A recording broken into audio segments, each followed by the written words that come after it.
Welcome back to the Rodcast. It is a Thursday edition of the Rodcast. We got lots of NFL action to discuss. Matter of fact, got an NFL game tonight that we'll get into and preview. Also, we'll get into Texas football conversation, go behind the burnt orange curtain next segment, talk about the Longhorns' upcoming matchup versus the UTSA Roadrunners. And, of course, we'll look ahead to the NFL weekend. Texans taking on their second week opponent, the Chicago Bears. We'll jump into that. And the Dallas Cowboys taking on the New Orleans Saints. We'll start to preview those matchups a little bit too. We'll look around the college football world. You got a lot of other stories too. The Shannon Sharp controversy, scandal, whatever you want to call it. We'll address it. Yeah, when you looked up why Shannon Sharp was trending yesterday, I don't think we thought that would be the reason. We'll dive into it and talk about it. We'll hear from Shannon Sharp too. We'll get into some of the other stories from around the sports world. We got your usual favorites. We got what the facts, what the stats off the record. Who said that? Topic for the big fat poll of the day. We are jam-packed on a Thursday. Before we dive into any of that, let's introduce you to the rest of the crew. He's one of the hardest working members of the Aaron family. He's got a hustler spirit, period. Not sure what he's paid, but I'm pretty damn sure that he's underpaid. Ain't no 401k for this hustler, and he's a hustle man of many talents. It's our friend, co-host, and neighbor. It is Patrick Davis, y'all. What's going on, Patrick? How you doing, brother? I'm doing good. We've gotten back to football again. We got football on again tonight. We had all the we've got football action, and I watched all weekend. It was great. And then I remembered how sad the weeks were without football when you had to sit and there was no games on during the week. And then I was watching the Astros, and they weren't playing well this week. So, it's glad to have football back tonight. A couple good games on tonight. Looking forward to see what Texas State does against Arizona State. That'll be a fun game to watch tonight. But it should be a good day. Getting ready for UTSA as well. Let me introduce you to my co-host. He's a proud alumni of DBU. He's got more papers than Dunder Mifflin and watches more film than Siskel and Ebert. He is a new Rod father of Austin Sports Radio, Mr. Rod Babers. All right, I appreciate the intro as always, brother. Got a lot to get into on the show today, of course. Lots of previews coming up for the NFL games coming up this weekend for the Cowboys and the Texans, and also we'll dive into some Longhorn football discussion as well. The NFL, though, I say this all the time about the NFL being America's number one television product. It's the number one TV show in America. And it's because it just naturally produces its own storylines. Like, you don't have to work too hard for NFL storylines. They just naturally develop organically. And like I said, I'm not saying all of them are good, but these days, you can kind of take the the Kardashian approach, right?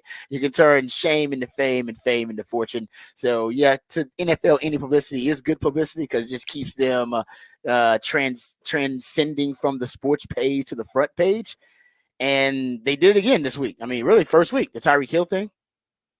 It is obviously it's a much deeper, serious sociological discussion, all right, that we can have about race relations and about the policing in our communities. I get it. We can talk about that. But the other side of it is that's another story that just randomly transitioned from the sports page to the front page. They're talking about it on The View now. Talking about it everywhere in the country now. They're talking about Tyreek Hill getting arrested or detained before the game by the officers. And now we've had, I think they are now, I believe, the agent for Tyreek Hill, and Tyreek Hill himself will hear from him. They have requested the officers be fired that were involved in the incident as well. So they're going back. But my point is, and yes, we'll talk about it a little bit as well. I don't want to, boss hog the entire show with it.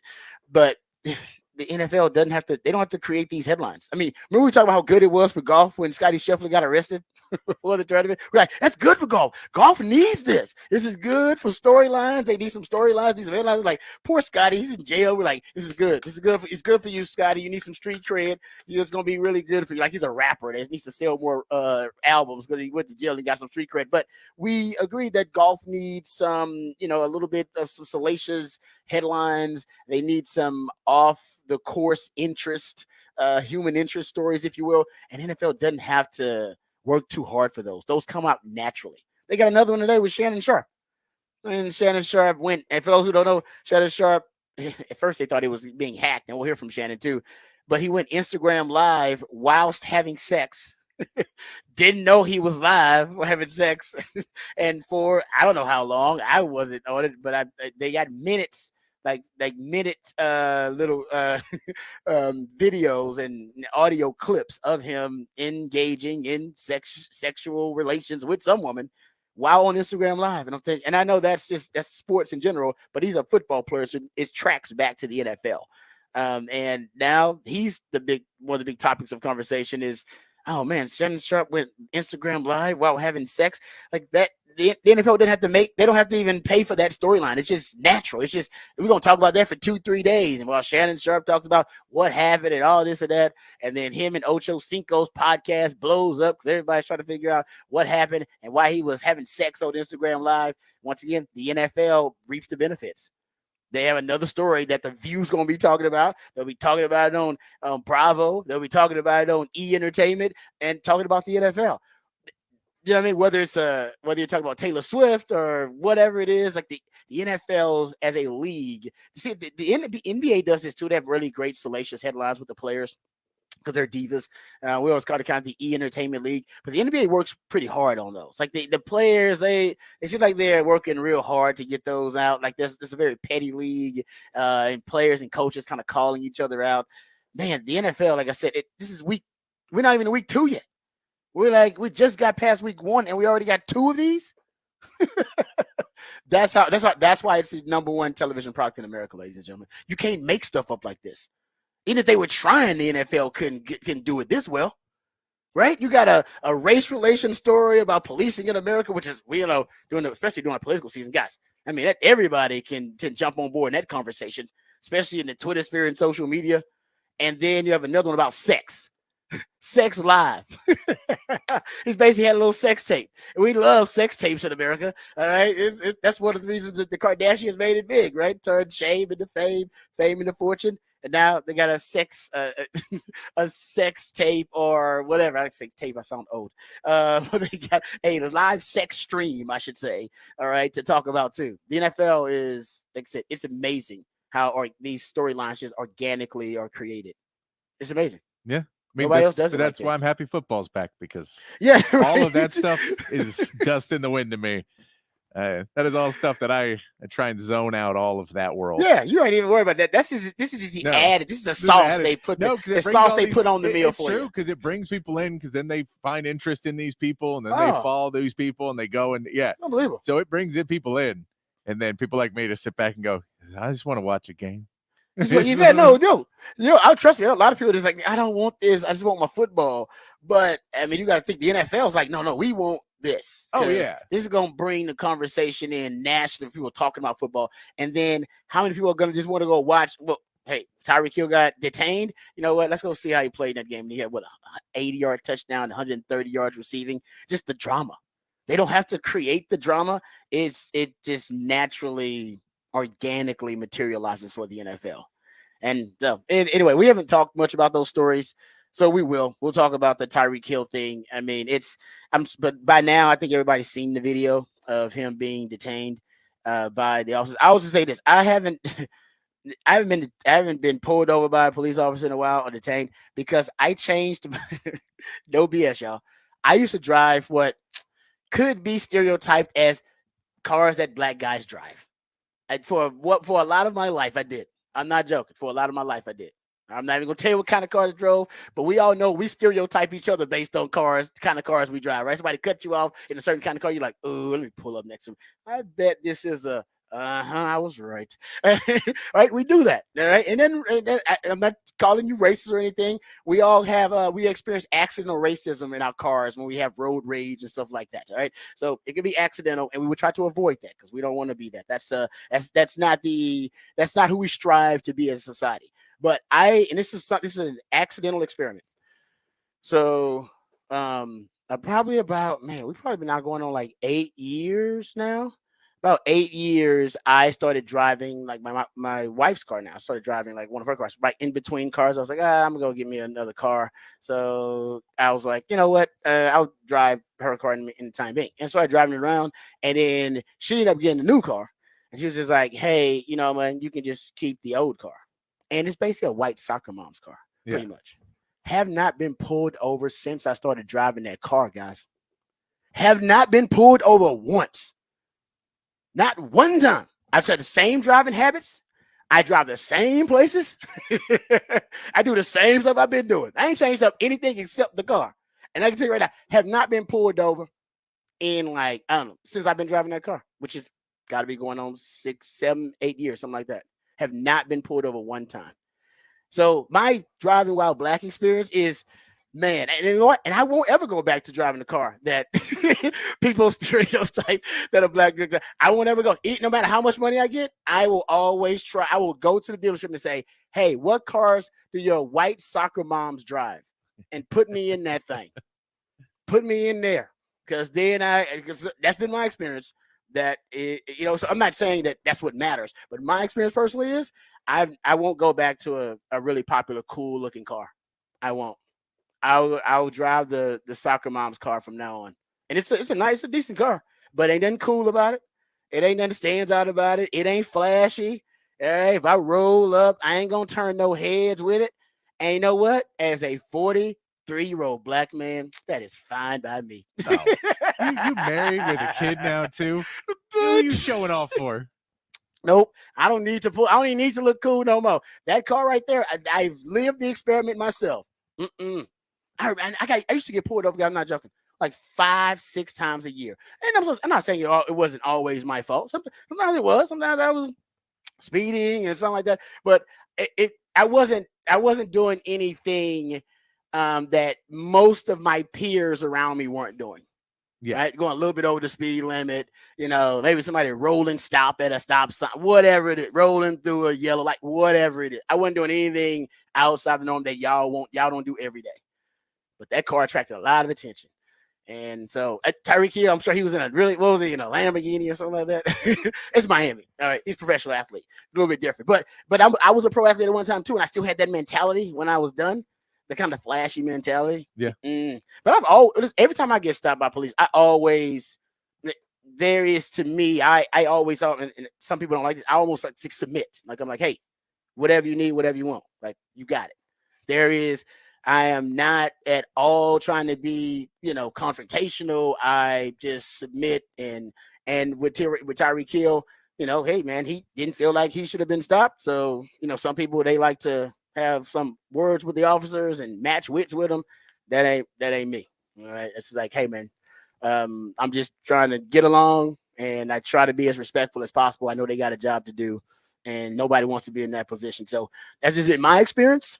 But I watched the video and yeah, Tyreek Hill didn't do any of that. They probably should have tried to de-escalate. I don't know why, de-escalation just isn't really a part of the equation anymore when it comes to those situations. Both parties need to be trying to de-escalate. But man, yeah, if you're Tyreek Hill, I know he's a superstar now. Man, don't forget though. You can't forget, even though you're a star and you're a billionaire, that you're still a brother in America, man. And that's the police. So I don't even mess with that. I don't even want that to be a situation. He's got resources, and if he wants to basically he wants justice in his opinion for the way he was treated. And I do think he was mistreated. The officers should have de-escalated that situation. There was no need for them, but their pride was hurt. And then once the pride is hurt, then they obviously it becomes a measuring contest after that. That's basically what it was. And it was unfortunate. It's an ugly scene either way for both of them. I think it's an ugly scene for everybody involved. But the officers, to whom much is given, much is expected. I mean, you're the authority in that situation. So I think they ultimately have the responsibility of the de-escalation. Is when it comes down to, because you have the gun and you have the support. You'll bring in more officers. So I think that's where, like I said, as a black man, I've been in that situation. I've tried to avoid it at all costs, even trying to look cool. I don't want to try to look cool anymore. I'm trying to stay out of that situation. Don't want to be stopped by the police. They don't necessarily like me, and I respect them, and I don't need to be interrupting their job. They got stuff to do. They got more important things to do than stop and ride B. So I drive white soccer mom's cars from now on. Because I don't want to be in that position. No, it's because it's a difficult one to be in. It is. It's tough, man.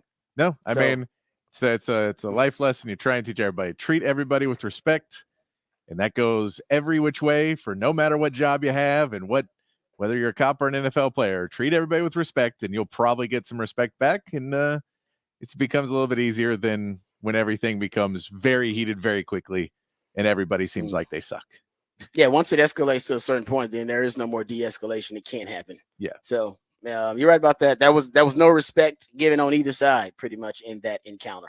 A lot of disrespect on both sides. So it's sad, and we don't like to obviously see those types of incidents. And some people are making it much larger than it is, and maybe it should be blown up and be a bigger deal. But like I said, that has happened a lot. It does happen a lot. It just never really happens to NFL pro athletes and NFL players the day of the game. Yeah. Before, like the day of the game, before the game. And that's why, now it's got national attention. And he balled out too, by the way. Balled out. So we'll see what happens. I read that the officers' representatives have reached out to Tyreek Hill in an effort to apologize, and Tyreek Hill has rebuked that request. Is like, no, decline that request. I don't want to apologize. So I think they're pushing to have the officers. Yeah, I know that it was the so. last I'd heard is he wanted the escalating officer to be fired, it was one of them. It wasn't all of them that he wanted fired. No, you're right. He's one of them. I think his name is. I'll get it here in a second because it's Danny Torres is the officer that he called out personally. Like he called him out and brought. I think he mentioned his name.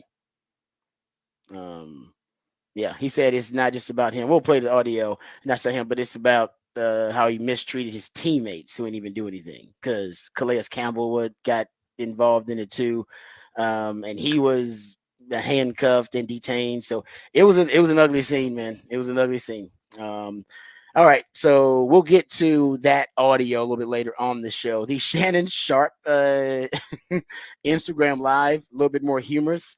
So it's a little lighter than the Tyreek Hill conversation. Man, I don't know how. I've never been on Instagram Live, so I don't even know. I don't know. According to Shannon, he hasn't either. Yes, according to Shannon Sharp, he had never been on Instagram Live either. Can we have this audio ready? Yeah, Shannon it's not. Sharp? I kind of have to fix it because the audio. It skips in it. It skips in it a couple of times, so I haven't been able to fix it yet. But all right, we'll get the audio a little bit later on. But essentially, Shannon Sharp is claiming that during a rendezvous with a young lady, that he threw his phone on the bed in some kind of passionate entanglement, I guess, whatever happened, and then I guess the phone flipped on to Instagram Live when he threw it on the bed while they were engaged. Like I said, I still don't know how it happens. I don't. It's because if your phone is if you were on Instagram at the time and then y'all started getting down, okay, and then you just threw your phone while you were on Instagram and then it turned on. But if your phone is off, I don't know how it automatically goes to Instagram Live if you throw it on the bed. Who doesn't lock their phone? Yeah, it probably just wasn't locked. And he probably was on, but he doesn't think, well, if I throw my phone, something terrible is going to happen. Because I've had my phone and you start it down and it was like I was looking at something and didn't realize I didn't hit the button on the side hard enough and to turn it off and then threw it on the ground and then like the camera's on. You're like, why is the camera on? And it was just because when I threw it down, it just hit the camera button and turned it on. Or you'll be on Instagram or you'll be on Facebook. Well, not on live, but just on it where it's like the phone just opened up, whatever, when you threw it down. Like, what are you doing? Why are you trying to get me in trouble? Yeah, I have no idea like how it happened, but that's, I don't use Instagram Live, so I don't know. But that was his claim, is that while they were into it, threw the phone down on the bed. It does look like that though, because the video is just facing like the ceiling or facing like the ground. You never really see any people in the video. You hear the people in the video. The audio is it's very explicit, so you hear everything going on, but you don't see anything. So it wasn't like, I don't think they were like trying to make a video or something like that. It ended up mistakenly putting it on Instagram Live. But he, at first, I think the report was that he was hacked, and I think he came out finally to admit, like, yeah, I wasn't hacked. It's just mistakenly streamed something that didn't want to stream, which is a nightmare. He talks about, and now people are worried that, or at least he's concerned, I imagine a lot of people worried that ESPN may decide to, or at least, who is he with? He's with Fox or ESPN? I'm not sure. Whoever he's with, because I don't watch a lot of Shannon Sharp, not gonna lie to you, that they don't know if he's gonna be retained by the network that he's working for right now Yeah, this is because like of how expensive it is. if he's worried like it's a Paul Pierce thing. Now, Paul Uh, Pierce meant to put his video out. yeah, was him like smoking and everything with the It was, strippers, yeah, with playing like strippers, poker and with he the was strip. smoking. Yeah. Yeah, so that wasn't. Yeah, you're right. But And it's he, the same concept of you saw me doing something that was unbecoming of what you'd like to have your image be because you're owned by, contractually they yeah, probably you're could owned do by something. Disney. Yeah. So at a certain point, where does Mickey Mouse come in? And Well, yeah, I have no. I guess I actually don't know if like yeah if he is in danger of losing his gig as a result of it. He's come on and said it was just a mistake. But like I said, I don't know what that means for him. In his gig that he has right now. So we'll see, but we'll hear from Shannon Sharp a little bit later on. Like I said, the NFL, it's amazing that the NFL has these kind of naturally built-in, very salacious and very controversial stories that allow the public to see it in different ways. Like they naturally, every sport wants to captivate their fans with the off-field like storylines and the lives of his athletes to turn them into celebrities, and then you follow them, and obviously you kind of become a fan of the player and the league. The NBA done a marvelous job, right? That was kind of David Stern's approach. Baseball has struggled to do it. They can't figure out how to get people like the common fans, or at least even the uncommon fan, interested in their players away from the baseball diamond. And the NFL doesn't even have to try. Like they don't even have to try. People naturally look like the Kelsey brothers now. Like people, there are housewives now and moms who know who the Kelsey brothers are and they don't know a damn thing about their football lives. They know that they play football and they may know the teams. They don't know a damn thing. That's all they know. But they know a lot about their personal lives now. They know about Jason Kelsey's wife. They know about what Jason Kelsey likes to do, and Travis Kelsey and him dating Taylor Swift. They know all this kind of stuff now, and that's all basically because of his relationship with Taylor Swift, and then all the things away from the field. So that is a struggle that a lot of leagues go through that the NFL doesn't even have to worry about. Doesn't consider at all. He is with ESPN, by the way. He signed a multi-year contract with ESPN. And that he just signed that in June. yeah, because that was when he left Skip Bayless and in the first take thing. yeah, So yeah. he would, yes, okay. Or Undisputed, right? That was their show. Yeah, you're right. Yes, you're right. He left Undisputed on June 13th. He co-hosted his last episode of Undisputed, and then I think they announced it literally that he was moving on to First Take to join them. So he was with Fox and now it's with ESPN. That's why I was confused. I was like, I know it's one of them, but he left Fox and now it's with ESPN. So I think we're in the day and age of the Kardashians, and I've said this before. You can turn shame into fame and fame into fortune. I think he's good.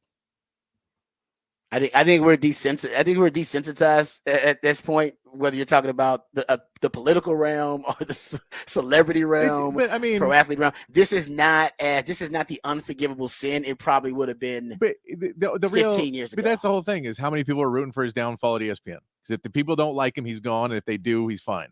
It has nothing. They obviously like him. They just signed him to a brand new deal in 2024. Somebody signed him, but a lot of people may still not like him and then try and use that and then go up the ladder. But if they just signed him, that means the winners are the people higher up. It's like Pat McAfee. Remember, a lot of people didn't like Pat McAfee when he came in. They wanted him out. There were a lot of people. Even he said, he's like, people are trying to push me out this network. But the higher ups like, dude, we just invested millions of dollars in you. We want you. We don't give a damn about the people that don't like you. So I think that's why I think he's in the same boat. They just signed him.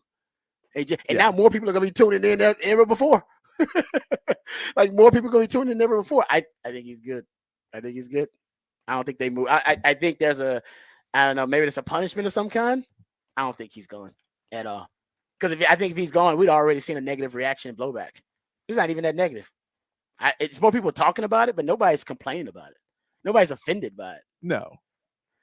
But I mean, right? It's social media. I'm sure there's tons of people that are offended. I'm sure there's tons of people that are outraged. I'm sure there's tons of people that think it's hilarious. It's social media. It's all kind of fake anyway. People just putting stuff up there to put stuff up. So yeah, I think he's gonna survive this, and honestly, like, Yeah, he'll kind of be come out on the fine. other side He'll of it. be fine. Uh, I think he'll be fine. I just the whole the ESPN thing is I just knowing how Disney works and knowing how that stuff works is if you can get it to the right high enough people that are above ESPN and you get it into the Disney people and then you make it there, then sometimes you can find somebody who will have faux outrage enough to fire somebody. But you're probably right. I doubt it'll be that big of a problem because you're right with Pat McAfee, the same thing.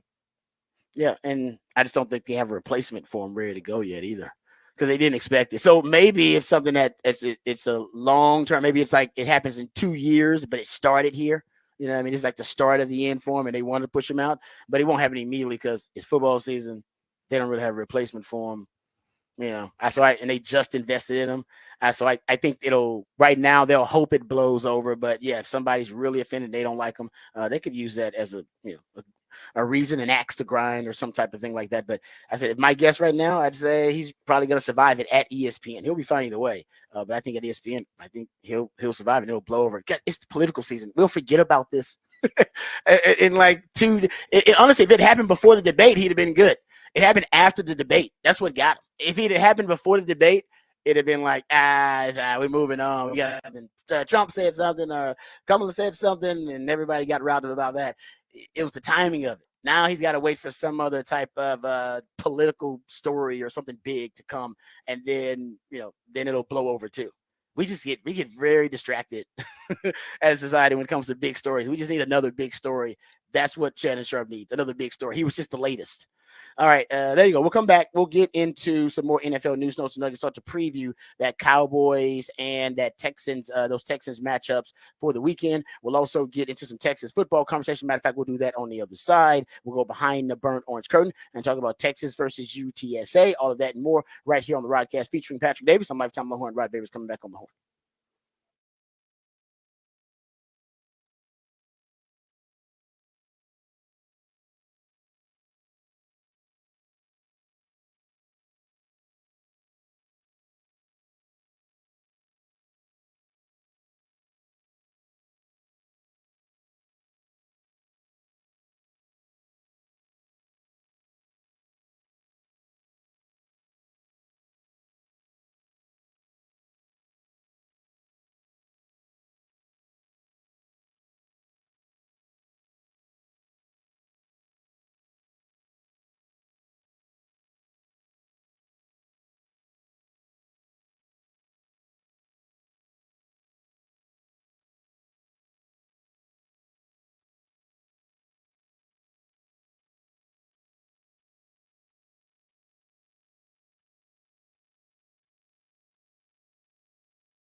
All right, welcome back to the Rodcast. Time to get into some Texas football conversation, talking about their upcoming opponent, the UTSA Roadrunners.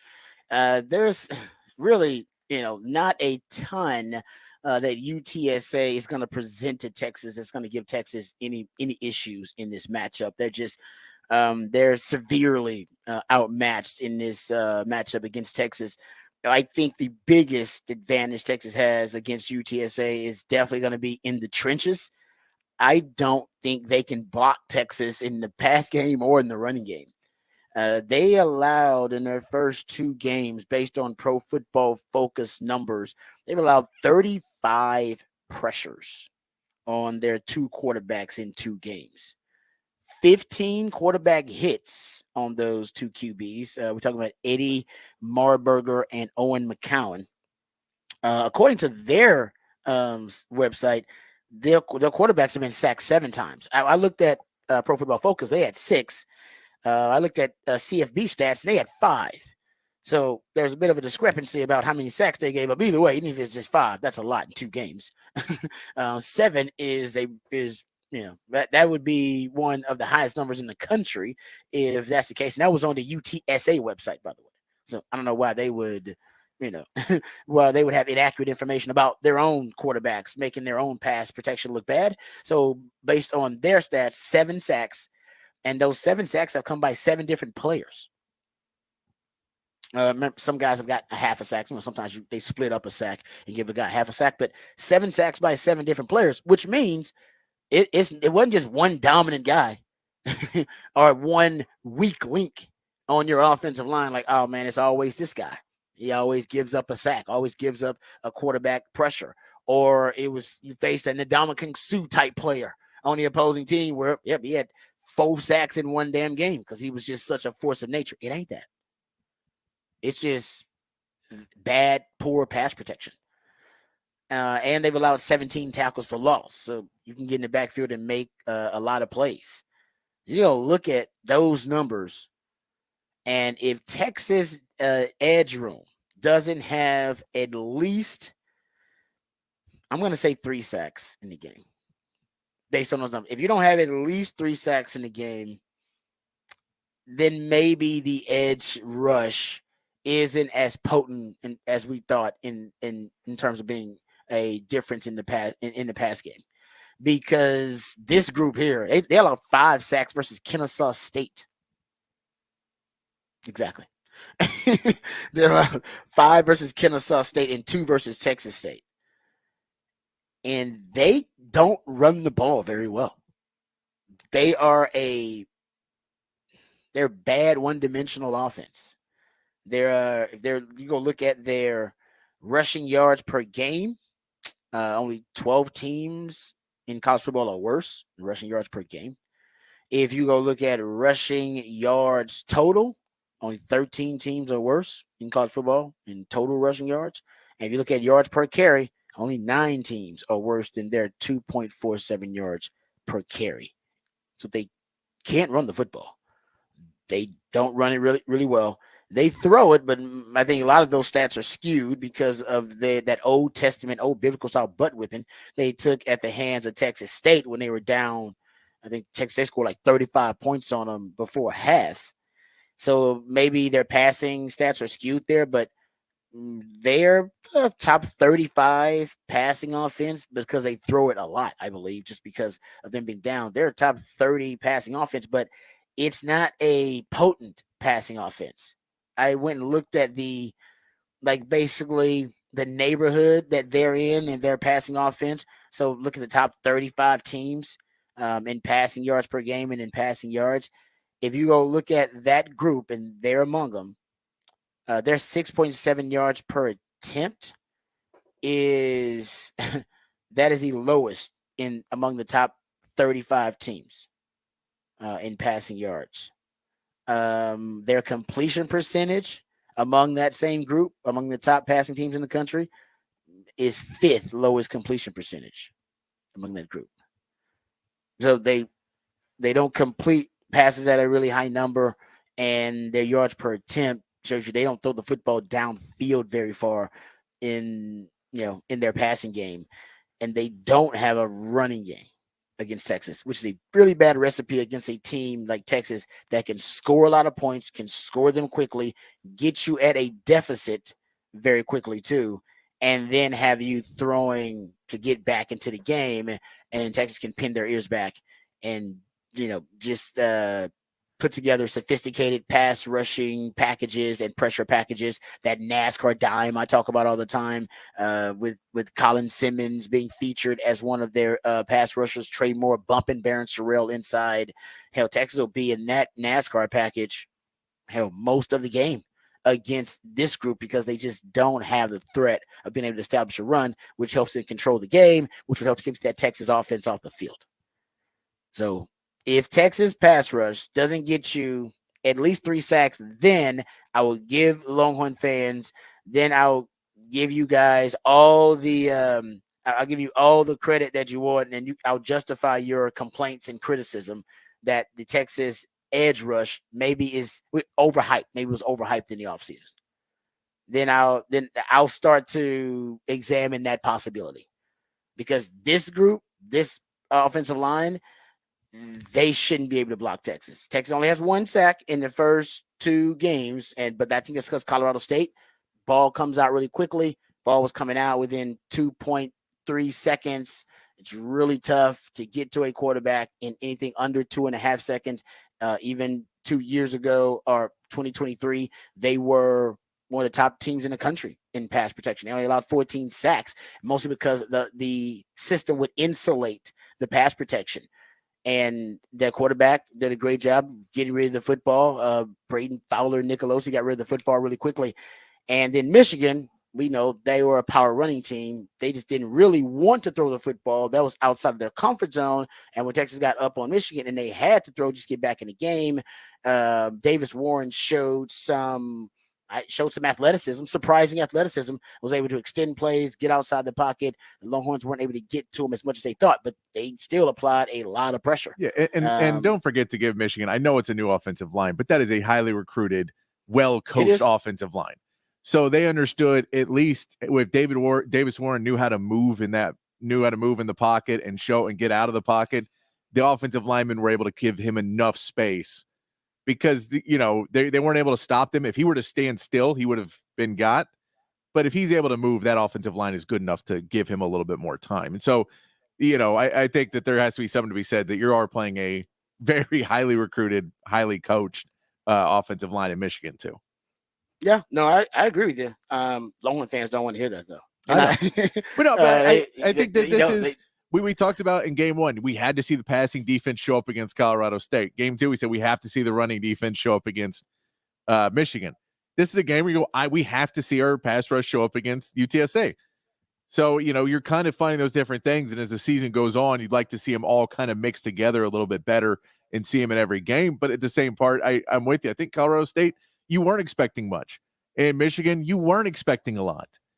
And so this one, we are expecting it, and so we want to see it. And so far, Texas defense has done what we've expected them to do. Every time you say, I expect you to be able to shut down Colorado State's pass game. They did. And we go, I expect you to be able to slow down Michigan's run game. And they did. We expect them to get a pass rush here. I get that people are upset because we're 2 games in and we haven't been the most dominant team in college football history so far. But at a certain point, I'm not as worried about it from those 2 teams. But yeah, I'm with you that if at UTSA, we still can't get the sacks and get guys down and get the pressure on the quarterback, that'll be more different. Now, I'll say, I'm going to guess they may play Eddie Lee Marburger more, who is the guy who came in, I believe, in the second half of the game against Texas State. Mm-hmm. He's a little bit more mobile. Can move around. Yeah. Well, he's a little bit more mobile, and he ran for a couple more yards. So he's a little bit, it'll change it a little bit to where you say that sack number won't be 5. But if they just leave Owen McCown in, you assume you're supposed to get 4 or 5 sacks in this game. Yeah.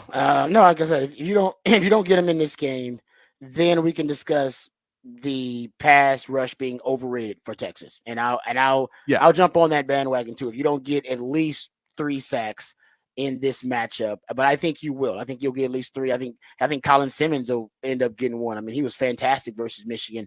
End up getting a sack in that game, and honestly has been playing like one of the best young edge rushers in the country. Between him and Trey Moore playing his old team, he's got some added motivation playing up against his old squad. And throwing in a young Anthony Hill potentially on the edge, how you like to move those guys around, and then talking about Ethan Burke, and then a Baron Sorrell too, who's just a man amongst boys out there.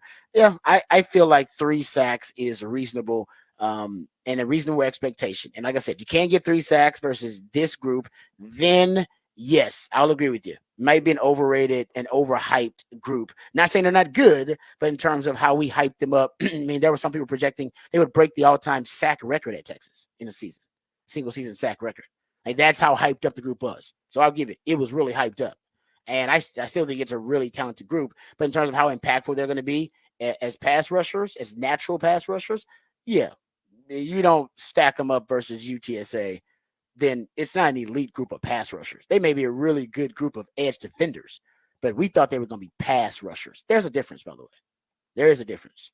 And I think that's what Longhorn fans are looking for. Said you were supposed to be transitioning from really good, effective edge defenders to some natural pass rushers in that group, like a Trey Moore, like a Colin Simmons. Just added those guys. And if you don't, if that doesn't materialize on the field, then I understand why Longhorn fans would think, hey, man, you guys have been selling us a bill of goods, and I would be part of that. You guys know I don't like to do that. So I'd be the first one to jump out there and say, hey, we were wrong about the edge room. They're going to be good. They're just not going to be an elite edge group in terms of pass rushing ability. Ain't nothing wrong with that, by the way. Defense is still really good right now without an elite pass rush. Until you guys get it really good, they took away the identity of Colorado State and forced them to run the football, and they had more rushing yards than passing yards, less than 75 passing yards, took the power running game away from Michigan, and that's their identity. They basically have been snatching souls the first couple of games. They're taking teams' identity away from them. And you know what? If I had to choose between a team that can take away a team's identity and don't have the really high sack numbers like Texas fans want, or a team that has the really high sack numbers but can't take away a team's identity because they're not versatile enough to be able to do that, I think I'll take the team that can take away the identity. That'll lead you to more success than a team that's just got really high sack. UTSA had really high sack numbers last year. They're one of the leaders in the country last year. Doesn't always necessarily equate to complementary football and the type of success that complementary football brings. This defense can help you play a lot of good complementary football. And so I want the splash plays too, but think about how opportunistic they are right now. Getting their hands on a lot of footballs. That is because of the pressure. They had a 30% pressure rate, over 30% pressure rate versus Michigan. Guys, they got to Michigan more than 30% of the time when they were trying to throw the football. 30.6% is what SIS has. That's a really high number. They just didn't get home because they underestimated Davis Warren's athletic ability, which even Sark said it. I don't think they'll do that again because remember, Sark in the post game and in the Monday media availability said that's one of the things they have to improve on. They didn't have a lot to improve on, but Coach brought that up specifically, unsolicited, and said, we got to keep these quarterbacks in the pocket. Keep quarterbacks in the pocket and collapse the pocket on top of the quarterbacks without letting them escape like Davis Warren did to extend plays and then make plays down the field in the scramble drill. So they're going to be ready for the scramble drill. I agree with Patrick. They may put Eddie Marburger in there because he can move around a little bit more, but the Longhorns should be ready for it. If he's able to get outside the pocket and make plays on Texas, okay, then we got a problem. Yeah. We seriously got Houston, we have a problem if that is the case. Yeah, and that's too. I think that there's, you look at what these teams are preparing for, and we talk about how hyped the edges were. If you're going into this season and you're an offensive coordinator, another team, and you're thinking of where to attack Texas, you go, well, we have to watch out for their edges, but throw it on their secondary. Throw it on them all day long because their secondary sucks, is what you're going to say if you're watching film from last season. And then you go in and go, okay, the secondary's improved now. So now we have to figure out so I think it'll change as the season goes on. And if Texas doesn't get sacks early, I think they'll get more later on as teams adjust and take where their priorities are. But you're making this defense, as you said, when you can take away strengths, when you're able to take away people's identities and things like that, it then is going to transition on what gets the edge, no pun intended, against these teams each and every week because they're only going to be able to prepare for so many things. The same thing we talk about this Texas offense, that there's only so much you can prepare for. What the defense looks like it's getting to now is there's only so much you can prepare for and really try and get out of your way, which Colorado State said, we don't care. Get the ball out quick. If you don't get the ball out quick, our O-line's not going to hold. Now, they did that, and they couldn't throw the football, but they kept doing it. They didn't decide later on, let's try and run harder routes. They just said, let's just keep trying to get the ball out, and hopefully we'll try and get those yak yards somewhere. And they weren't able to get them. So I think it will change as the season goes on a little bit more too. But yeah, I mean, this again, you're playing a team that is not supposed to be able to protect the quarterback. You expect to be able to get to the quarterback. You expect your interior D line to be able to close off the pocket a little bit more, not let him step up, not let him get outside of it. You expect them to sit, be a little bit more disciplined in their blitzing, their rushing lanes, to not be able to get pushed out of the way so much to where they think they're getting a good pass rush, but all of a sudden they end up 5-10 yards behind the play and the quarterback's moving out because they just let a guy dictate them where they were going to go when they tried to get around them. I think you can work on all those things this week. And all that being said, I'm with you that I want to see 3 sacks in this game at least, but I still think we'll see it. I didn't have the same worry after 2 weeks because I wasn't expecting a lot. I would have said, well, maybe one more sack, but I wasn't expecting a lot of sacks. I wasn't expecting Michigan to throw the ball as much as they were either. So I wasn't expecting a lot of sacks in that way because I thought at some point they were just going to keep running the football because that's what their identity is. They did. Honestly, I thought they still ran it too much when they came out in the second half. I was like, why are they running the football like they got all the time in the world? But no, you're right. I just think Longhorn fans expected more than one through the first 2 games. Yeah, I get that. And they've only got one, and I think they can make up for what they haven't necessarily been able to achieve in the first 2 games with this games. I think you can get 3 to 4. Hell, like I said, Kennesaw State got 5 of them. If Kennesaw State got 5 sacks, if Texas doesn't get at least 3, I would be somewhat disappointed. Then we'll come back on here on Monday and talk about it. And in all reality, I want to see the guys that I believe are brought in to be pass rushers, because I get Barron Sorrell and Ethan Burke are good pass rushers. Neither one of them was brought in to be like they're trained to become that, right? I expect Trey Moore and Colin Simmons, who are pass rush guys, to make an impact in this game. That's the big one you want to see. Is you want to see Trey Moore go up against his old team and show what he can do. If you see Trey Moore do that, then it kind of changes the viewpoint of it all too. I know you want to see Ethan Burke and Barron Sorrell step up in that role, but we kind of know what they are. They're playing really, really good at the edge position. They're just not getting the pass rush that they haven't really gotten in years past either. So I'm not as worried about those 2 guys. I'd like to see them step up. I think they'll pick their moments. It's Trey Moore and Colin Simmons as the guys that you were hoping would be able to come in and change that, the complexion of that up a little bit more. Yeah, no, I'm with you. I think Colin Simmons may be starting to trend the right way, at least based on that game we saw with him versus Michigan. He looked really, really good. He got a sack, got 6 pressures in that game, had an 82 pass rush grade by Pro Football Focus and a 37% win rate. So maybe he's ready to start ascending, because that's the guy who's got double-digit sack type ability as a player. All right, we'll come back. We'll get into the topic for the big fat poll of the day, and we'll also get into the musically themed day of the week right here on the Rodcast featuring Patrick Davis. I'm Lifetime Longhorn. Rod Davis coming back on the Horn.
Back on the Rodcast here on on the horn on a Thursday morning. That means it's a new theme Thursday. The theme today, we're going to be playing some spooky, some superstitious, some bad omen songs because tomorrow is Friday the 13th. So we will be celebrating Friday the 13th tomorrow with some songs, all that kind of reference around Friday the 13th and the mythos of Friday the 13th. We'll be celebrating that today on a new theme Thursday, starting off with some Johnny Cash. I believe Glenn Danzig wrote that song for Johnny Cash.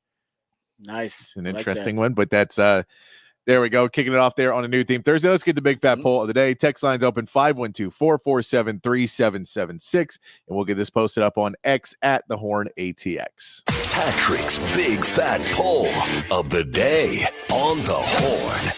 Just talked about the Texas defense. How about the Texas offense? So far in the first two games, we have had different leading wide receivers. We've had different in receptions and different in yardage. So we're going to ask you today, who will lead Texas in receiving yards against UTSA?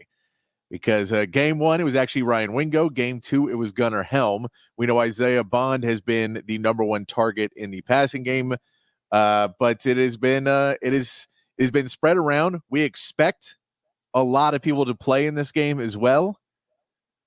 So we expect that maybe you'll see some different players. We're hoping to see Arch Manning pretty early in the second half of this game.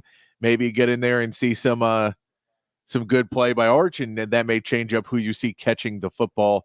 But today's poll of the day, who will lead Texas in receiving yards against UTSA? The four that I've put up on the poll will be Isaiah Bond, Gunnar Helm, Ryan Wingo, and Matthew Golden, as those are the four that are leading the way in passing yards for Texas so far this season. They would make the easiest choices of people who've already done it. But if you'd like to throw another name out there that you think this is their week that they step up into that, throw that in. It could be a backup tight end. This could be where you see Amari Niblack come in and catch some big plays. This could be where you see Juan Davis get a little bit more usage.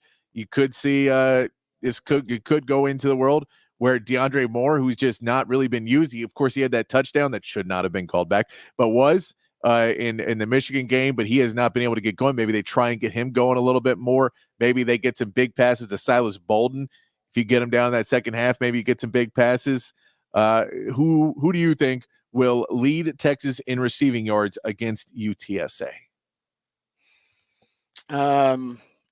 Yeah, right now I'm probably thinking it's not going to be Bond or Golden. I think they'll be out of the game too soon to do it, honestly. And they'll be out of the game. I think Sark is going to try to get the ball to guys who haven't had shine yet, guys who haven't and Sark describes that some players, the ball naturally finds them in the offense. Others, you have to figure out a way to manipulate the scheme to get them the football. The guys who are naturally getting the football are Helm, Bond, and Golden. This will be the game for other players like a Moore, a Bolden, Wingo could be one of those guys too, even though he did lead you in receiving and yak yards in game one. I could see him just because he's in the second group of wide receivers, so he's probably going to play more than those other guys. He'll probably just play longer because he'll play with the first group. He'll get some run with them, and then he'll also get run with the second group. So my best guess right now would be either Ryan Wingo, Bolden, or Moore. Even though Moore's with the first team, Sark wants to give Moore more. He didn't have a target in the first two games. He had a touchdown in the second game, but basically has 0 targets on the stat sheet. I think Sark's going to force feed him the football a couple of times early, just some DeAndre Moore specific plays, just to get him because they like him so much. He's their version of Jay Witt. Yeah. So I think at one point he's going to get it, but that doesn't mean he's going to lead him receiving because Jay Witt never did. If he's their version of Jay Witt, he's never going to lead them receiving ever. Exactly. So just they a couple keep saying good plays and you're good to go. And that's it. Yeah, I was saying he might get 1 or 2, but I don't think he's going to lead them receiving. So right now I'm looking at a Bolden because Bolden they'll throw it deep to him. They already shown that. They don't throw it deep a lot. I think also they're going to explore the deep ball in these next 2 games because we just haven't seen it in the offense. If they explore the deep ball, a Wingo or a Bolden probably fits because those are 2 of the guys I think they throw it too deep. And I think those guys will play longer because they're in the second group of wide receivers as opposed to the first group. I think they're going to turk those guys out, Golden and Bond and Helm. They might be out of the game relatively early. So I'm going to go with Bolden or Wingo as my two. I would throw Moore in there, but Moore's too much like Jay Witt. He ain't leading us in receiving unless he's off one play, 180-yarder, and he gets that like he did in the spring game. But he's not going to lead you in receiving. That's just not his role. It's not his role in Sark's offense. So no, I'm going Bolden or Wingo. Bolden or Wingo. And I honestly, yeah, Bolden or Wingo. I'll stick with those two. You one of those two. Yeah. Yeah. No, I believe that I can go with that as well. I think Wingo has a really good shot to do it again, which would be crazy to have Ryan Wingo lead you in receiving yards 2 out of your first 3 games, and then Gunnar Helms the other one. I don't think anyone had that on their bingo card, but I mean, I'm with you. You go look, but this offense is not. I mean, I don't know if it looks like we all thought it was going to look. My thing was that I think I said you would have a different leading receiver in half of the games this season. So if we have the third in 3 games, have a third lead different receiver, then they're definitely going to achieve that prediction. Yeah, definitely. Exactly. Especially because if you have a third one and it's not Bond or Golden. If at one point they're going to lead you. Yeah, at one point they're going to lead you. You go, well, Golden and Bond are both going to do it at some point during the season. So yeah, no, I'm with it. That just shows you how deep that group is. That DeAndre Moore is a starter. Guy's got 0 targets in the game. No, 0 targets so far. No, and and he hasn't done a thing wrong. No, and by the way, it could end up being. I know it's crazy. It could end up being like a Jaden Blue. Jaden Blue right now, I believe you go look at it. He's one of your leaders in targets. He is, and I think he's 5th in passing yards so far and receiving yards so far this season. The reason I didn't put Jaden Blue on this is because I don't know how much they're going to play him in this game. Oh, I know. I'm just talking about just target share. But no, I think in a game this season, definitely, if you want to say a leading receiver in this season, definitely some point during the season he could be that as well. In a game where they do really focus on secondary and they really try and shut down Texas' passing game. And so then the screen game becomes bigger and dump off passes become a lot bigger because they shut things down and he starts to go to check downs and Blue becomes that guy. He's shown an ability to find space and then run after he gets the ball. They love Blue in the passing game. Man, they use him more as a weapon in the passing game, or just as much as they do in the running game. All right, that's a good question. Who's going to lead the team in receiving versus UTSA? It depends on how the game plays out. We have no idea how this game is going to play out. That's why I'm kind of this is kind of less of a poll and more of a gambling. Let's see who we got in this, but I want to see what people think as well there on the text line and on X. Yeah, because nobody had Gunnar Helm being your lead receiver in the Michigan game. No one did. Nobody saw that coming. So, yeah, you're right. I have no idea who it's going to be. But Jaden Blue in back-to-back games has had 6 targets in back-to-back games. He's had 12 targets in the first 2 games. I don't know if anybody's had that many targets in the first 2 games. All right, Gunnar Helm had 7. Let me start look at this targets real quick. I don't know. Yeah, Isaiah Bond had 7 in the first game, and Jaden Blue had 6. And I believe Gunnar Helm had led you in targets in the Michigan game. Yeah, Gunnar Helm had 7, and Isaiah Bond had 5. So I want to say right now you're tied with the lead in targets is Jaden Blue. He's tied for your lead in targets. So Sark loves to find a way to get that dude the ball in space and to get him the football kind of on the move. But there you go. So a good question there. We'll come back and we'll discuss more Texas UTSA on the other side. We'll also get into some of the other NFL topics. Start to preview week 2 for the Texans and for the Cowboys. All that and more right here on the Rodcast featuring Patrick Davis. I'm Lifetime Longhorn. Rod Babers coming back on the horn.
All right, welcome back to the Rodcast. It is a new theme Thursday edition of the Rodcast. That's when my man Patrick, inspired by some pop culture event, maybe inspired by an anniversary, but whatever the inspiration, it leads him to a creative new theme for New Theme Thursday. And today he is looking forward to or foreshadowing Friday the 13th, which is tomorrow. So another Friday the 13th, which is it's one of those spooky days, man. Crazy, wild things happen on Friday the 13th. He is playing songs that reference what? Well, basically weird, Yeah, strange yeah. things, It's right? You're like talking about right? I don't know, because whatever Friday the 13th means to you, which is kind of either spooky or weird or scary or whatever, superstitious, whatever perception you have of Friday the 13th. I don't fear exactly. Friday the 13th. It's not a No. bad luck omen to me or anything like that. But some people Well, believe it is. most of these things are not real. They're just they're Well, just kind of some there. people believe in a lot of weird stuff, Patrick. I get that some people believe in a lot of things. It does Yeah. not affect But you're me not the same way. well, you're not superstitious. Some people are very superstitious about I'm weird not things, like, superstitious, but I can say last weekend I was going to go over to a friend's house, me and him were going to watch the game from Michigan. And as I was leaving, I realized I was wearing blue underwear and I had to change wow. because I couldn't wear blue to go we're playing Michigan. I had Wow. to change. Wow. So it was not superstitious, but I still was like, you know what? How hard That is is superstitious. that? It wasn't really. That It's is just the like, I don't want to be. definition of I don't superstition. want What do you mean? to do that. You changed your underwear Well, they were for blue. I didn't want to wear for blue better luck. against. It wasn't even better luck. That's It was just I didn't want to support Michigan in any way. You know. still. Listen, I guess it's not for the superstitious reason, but that's what superstitious people do. Let's put it this way. I did not feel that if I did keep wearing them, we were going to lose. I did not feel I had any impact on the game. Yeah, it's more as long for as they were my own clean. personal. Yeah, Yes, you should have exactly. been changing them for a real reason. It's like the reason you changed them, but it does make sense, and I guess it's not superstitious, but that's what superstitious people would do. It is Like, what they would do that's what I'm something. saying. I'm close to Extreme it without. behavior I'm like close to it without fully. Like I'll just do dumb little things that you're like Wow. but I don't really believe in it. So now you can't wear. So you never wear the color of the team that you. No, it was more. It was underwear? Michigan. Is that a thing? It was a Michigan thing. It was only for Michigan. Okay, Like, I thought this was like a who thing. else has All a? right. If they have a, if their slogan has a color in it, then I probably won't wear that color for the game Yeah. of underwear, just any color. See, no, I'm not going to wear anywhere. I'm not going to wear blue Okay. if their slogan is "Go Blue." That That was That's true. it's not like it's somebody else where you're like, well, they're kind of this, they're this color. So no, the whole thing is "Go Blue." So I said no blue for me today. Okay. No, hey man, like I said, it worked. You know what? No, it I worked, take full credit. I'm not gonna That complain. was yeah. I'm not gonna hate on it because they won and it worked. But hey, like I said, whatever your reason that you celebrate Friday 13th, that's what New Theme Thursday is all about. Also, the topic for the Big Fat Poll of the Day is also posted. You can go check that out at the Horn ATX in the on X. I was going to say Twitter. On X, go check it out for yourself. Patrick, what's the topic for the Big Fat Poll of the Day? Big Fat Poll today. Who will lead Texas in receiving yards against UTSA? Texter did bring up. We didn't even mention Jonte Cook. He has been there. He just hasn't been targeted a bunch so far this season. But you're exactly right. That's how many wide receivers there are right now that we forgot about Jonte Cook. And I'm very much on the Jonte Cook bandwagon. I think he's a heck of a player. So it could be Jonte Cook as well. It could be as well. They could try and force feed him the ball a little bit more. Yeah, I don't think it'll be one of the usual suspects. I don't think it'll be Bond or Golden or Helm. I think Sark's going to use these two games, and that's a good point by the texter. Jonte could be in there. I think it's going to be a DeAndre Moore, Salas, Bowden, maybe Ryan Wingo. But Ryan Wingo he's getting some touches and some snaps. He gets some features because I think they know how talented he is, and he's a prodigy.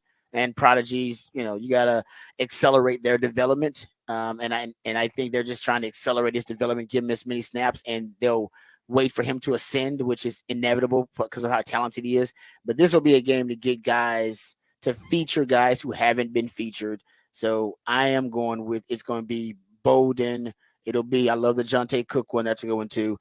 And I say Ryan Wingo because he's going to play a lot, and if he plays more, there's more chance of him making a big play. All he needs is a few targets and touches, and something big is going to happen. I mean, look at the Michigan game, big play happened.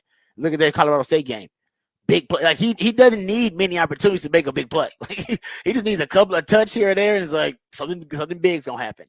So that's why I say it could end up being him, because he's going to play more because he's in the second team, and then all it takes is an Arch Manning screen pass on the money, and this dude could take it to the house or take it 40, 50 yards, or reverse like he did versus Michigan and take it 40, 50 yards. Like he's that dude. Yeah. So I'm going Wingo, Bowden. I like Cook too. Good job by the texter there. It's going to be one of those three dudes because Sark, I think Sark's going to try his best to keep the morale in the wide receiver room up, and because of how deep it is. And to do that, you need everybody eating. Everybody eating. Right now, Golden's eating, Bond is eating, Ron Wingo, he's eating a little bit. DeAndre Moore got 0 targets, but at least you had a touchdown that was called back, so I guess he feels better than everybody else. But Jonte Cook's probably like, hey, man, I was supposed to be a wide receiver 1, and right now I'm like 5. Can I get some love here? And he probably wants, he wants to be showcased a little bit. And Bowden has had basically that one target against Michigan, the post route. And in the offseason, during the train camp and post spring, he probably had more hype than any other receivers. Yeah, because we hadn't seen him. He got the arch touchdown. He did get the arch touchdown. You're right. He got the arch touchdown, which you're right. That was, I forget about that one anyway. He did get that one, so he got some love too. So I think it'll be about the guys who haven't gotten any love, and Bowden hadn't gotten as much, and Moore hadn't gotten damn near any, and Jonte Cook hadn't gotten it. So those are the 3 guys that are probably, in my opinion, gonna have the biggest days, because Sark's gonna intentionally, like deliberately, make sure they have big days. I just don't know which one of those guys is gonna be. All right, that's a good question there for talking for the Big Fat Poll today. My prediction is you'll have a different leading receiver for half of the games this season, and we're well on track for that being the case. It's too many weapons. Yeah, it's just too many weapons. When you say Cook, Bond, Bolden, Golden, Moore have all not done it yet, and Nyblack and Davis and Blue. That's a list of guys that could all possibly at some point this season do that. Yep, you're right. That's why I say it's not going to be the same guys, in my opinion, week after week. It's just not, and it honestly makes it life tougher on defenses. You as a defensive coordinator, you almost wish that they would give you a specific player they feature, so I can be like, all right, I can take that guy away, build a game plan around him. Now you got to play Texas straight up. You have to. Well, I would take away guys situationally. I wouldn't take them away throughout the game. I would take, in the red zone, we're taking Golden away. Like Golden, he's a red zone weapon. On third down, it would probably be Helm that I'm going to look to take away, or maybe Golden on third downs, on money downs. And then initially start the game, I'd probably take away Bond, because that's who Sark features early on. Yeah. He features Bond early on. And that's kind of part of how the catalyst for the passing game. And if they want to go deep, I think he's their guy. So maybe if I had to early on, I would try to stop him. But you got to go situationally, and you got to guess situationally, because right now there is no main crutch in the passing game. No, and the worst part for you is you can guess situationally, try and set up your defense, and they run out some other offensive players, and you have to go figure out, okay, well, now we were set up to stop Bond, and he's not on the field. Yeah, that could also be the case. I'm with you. It's scary, man. That's a scary group of wide receivers. Texas ain't never seen a group that deep at wide receiver. We've never. And I was playing with Roy Williams, B.J. Johnson, Sloan Thomas. Those are 3 5-star receivers. Tony Jeffrey wasn't no slouch. He was pretty damn good. I ain't never seen a wide receiver room this deep. It is just crazy. Like the 5th and 6th guy we talking about here. Yeah. Like legitimately talking about the 5th and 6th guy, like Ryan Wingo and DeAndre Moore, I guess, is considered like your 5th and 6th guy, and he's a starter for you. Yeah, crazy. Yeah, it's an embarrassment of riches there. Okay, good stuff there for the topic for the Big Fat Poll today. Let's hit the horn headlines here, and then we'll come back and start previewing Texans versus we'll get into the Texans and their week 2 opponent versus the Bears, and we'll also talk about the week 2 opponent for the Cowboys. They'll be facing the Saints. We'll do that, but first, let's get updated, educated, and informed with all the top stories of the day with Patrick Davis and the Horn Headlines. All right, your Horn Headlines brought to you by Top Gun Rentals and Lawn Equipment. In the MLB, the Astros dropped another game to the A's last night, 5-4, with Hunter Brown taking the loss, giving up all 5 runs in 5 innings pitched. The Astros are now 4-6 in their last 10 games. We'll try to salvage a game in the series with Framber Valdez on the mound tonight. The Rangers lost to Diamondbacks 14-4, ending their mini-series this week. Cody Bradford allowed 8 runs in just 3 2/3 innings, with Arizona hitting 5 home runs in the game. The Rangers now move on to a 4-game series with the Mariners starting tonight, with Kumar Rocker making his MLB debut. In college football, Arizona State travels to San Marcos to take on Texas State tonight. Both teams are coming off good victories last week and look to build what they believe is a playoff resume. And then in the NFL, the Dolphins will host the Bills on Thursday Night Football in an early AFC East battle. Miami will be without Raheem Mostert for the game, and Devin Achane appears to be a game-time decision, leaving Jeff Wilson as the team's sole healthy running back with any experience. And that is your Horn Headlines. Headlines, yeah, man. Losing Devin Achane is big for them. The way they use Devin Achane, he's game-time decision, so he's questionable. Yeah. He could play, but it's a Thursday night game. You usually don't play him in Thursday night games when they're questionable. Yeah, he's big for them, and basically they've kind of turned him into their third receiver, like behind Tyreek Hill and Jalen Waddle. He's basically like that third guy. He just he basically, if you go look at yards per carry, he basically just set an NFL record with a yards per carry with a full standard deviation better than the next closest player. He ranked second among all running backs in ASS. We talked about that average separation score last year, behind only Christian McCaffrey, and he's currently leading the team in. He was leading them right in that game. He was leading them at the time in receiving yards and in carry share at the time. His most yards per carry by a running back in any season all the time, minimum 100 carries, and they got him, Devin Achane, at 7.8. Like it's freaky what they're doing with Devin Achane right now. With the Miami Dolphins. So he might not be available. He's got an ankle issue that he's dealing with. But last week, you go look at it, he was 7 catches on 7 targets. Like we talk about how Sark's using Jaden Blue a ton in the passing game. That essentially is how they use Achane in the passing game for the Miami Dolphins. But he may not be available with them tonight or for them tonight. Also, talking about this matchup tonight, I didn't realize this, but both the Dolphins and the Bills both were down 14 points, 2 touchdowns at one point in their week 1 games, and came back to win. Both of them. So that's kind of freaky. Yeah, it's gonna be hard for them to both do that in the same game tonight, isn't it? Well, it's what they call kind of the bounce back factor. How about this? Because I got this stat from Action Network.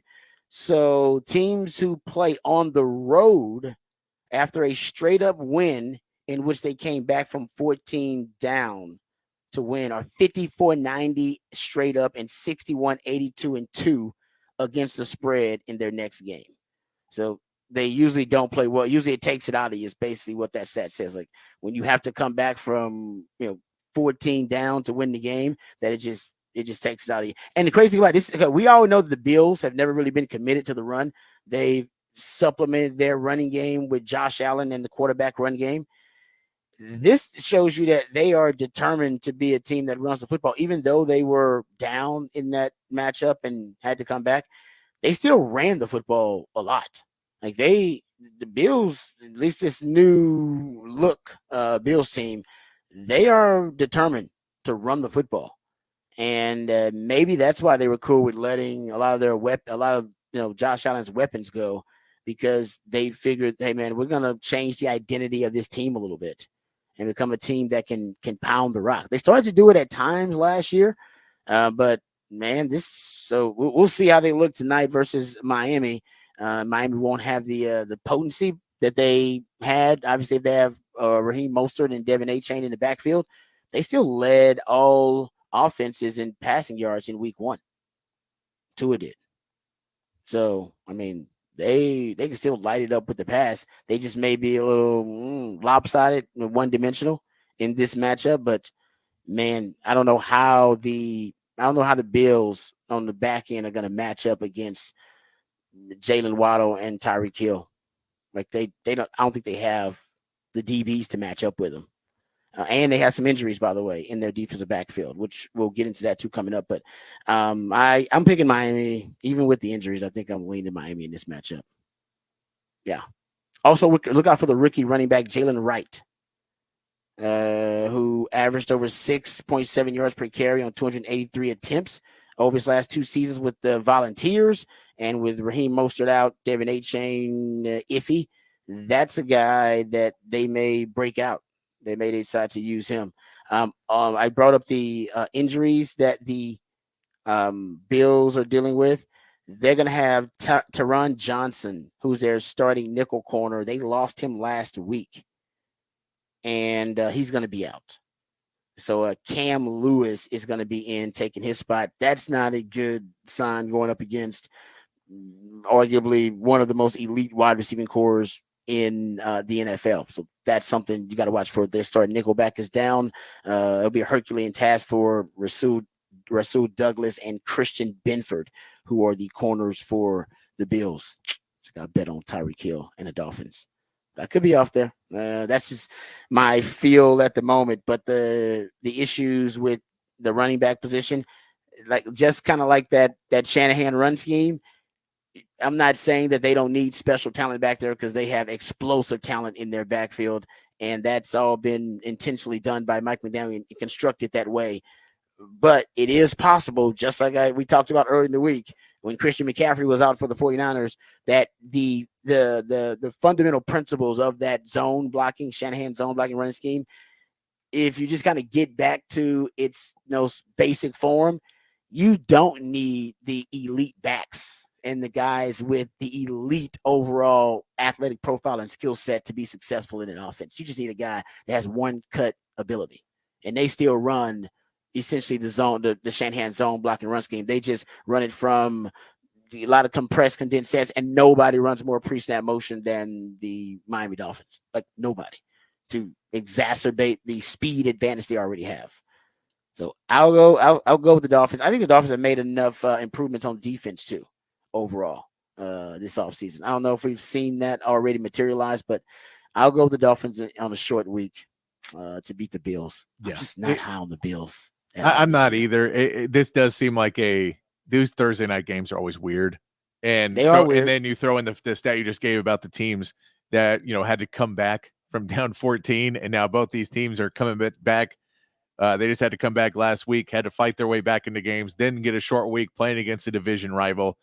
I'll still put my money on Mike McDaniel, and that most of your weapons are still available for the Dolphins. But if they can get that run game going, if James Cook can get going against the Dolphins and just slow the game down, that's the key. You're right.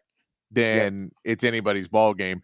And I mean, I'll be happy to watch Keon Clark tonight. I didn't get Keon Coleman. I'm sorry. I didn't get to watch him a lot last week. So watch Keon Coleman and see how he looks in that new look Bills offense with Gabe Davis and Stephon Diggs gone. Yeah. So the Bills, because the Bills had to come back from 14 down. They still won the game. I think they were down 17-3 at one point. The Bills still, even though they were in comeback mode, they had the 4th highest rush rate in the league in week 1. Like, that's not the Bills that we knew from a couple of years ago. So the Bills are doing things a little bit differently, and they also got a lot of explosive play. They had 14 plays, gaining 10 yards or more. That may be saying more about Arizona's defense, but that blueprint's shifting a little bit for the Bills. We'll see how, and if that works, as Patrick said, then you keep that Miami offense on the sideline. Then we're talking about a whole different complexion of that game. But keeping the Miami offense on the sideline is tough, because they gained 400 total yards in week 1. And how about this? This is a stat we should have saved for what the facts with the stats. Tua was the only quarterback to surpass 300 passing yards. Isn't that crazy? Yeah, it was a that really stinks. down passing week for everybody last week. Well, everybody ran the football because everybody's playing two high safeties. That's true. So everybody's like, why the hell am I gonna? Oh, you know what? We'll get into this in Raj rant too. There's another reason that only one quarterback passed for 300 yards too. I got a take on it. I don't know if it's that hot, but it's a common sense take. But when I bring it up, I guarantee you'll go, yeah, that makes a lot of sense. That makes a lot of sense as to why those passing numbers are down for the NFL. But he was the only quarterback to surpass 300 yards passing. Just shows you how good that passing offense is too.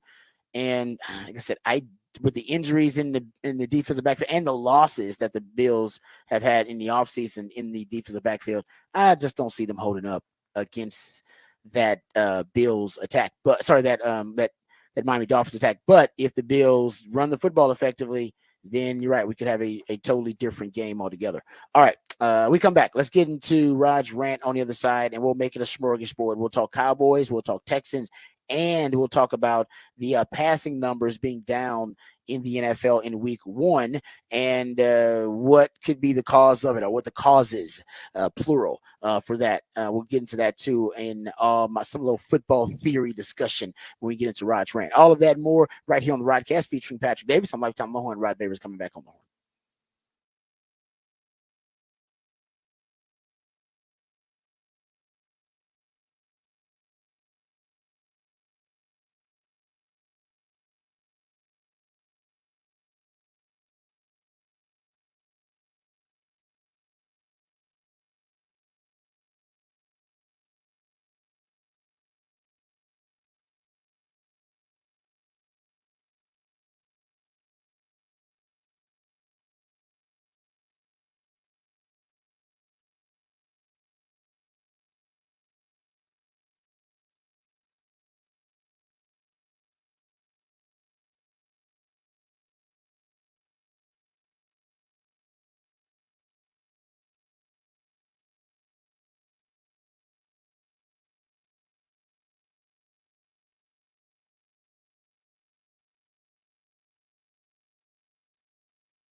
All right, welcome back to the Rodcast. Time to get into some NFL discussion. We'll talk Cowboys and talk some Texans here, but first, I want to share this little factoid. We were just talking about how Tua was the only quarterback that surpassed 300 yards passing in Week 1, and there are a lot of different reasons for it. But I think it's this trend is something that's definitely been affecting the passing numbers, and it's going to continue to affect the passing numbers in the NFL.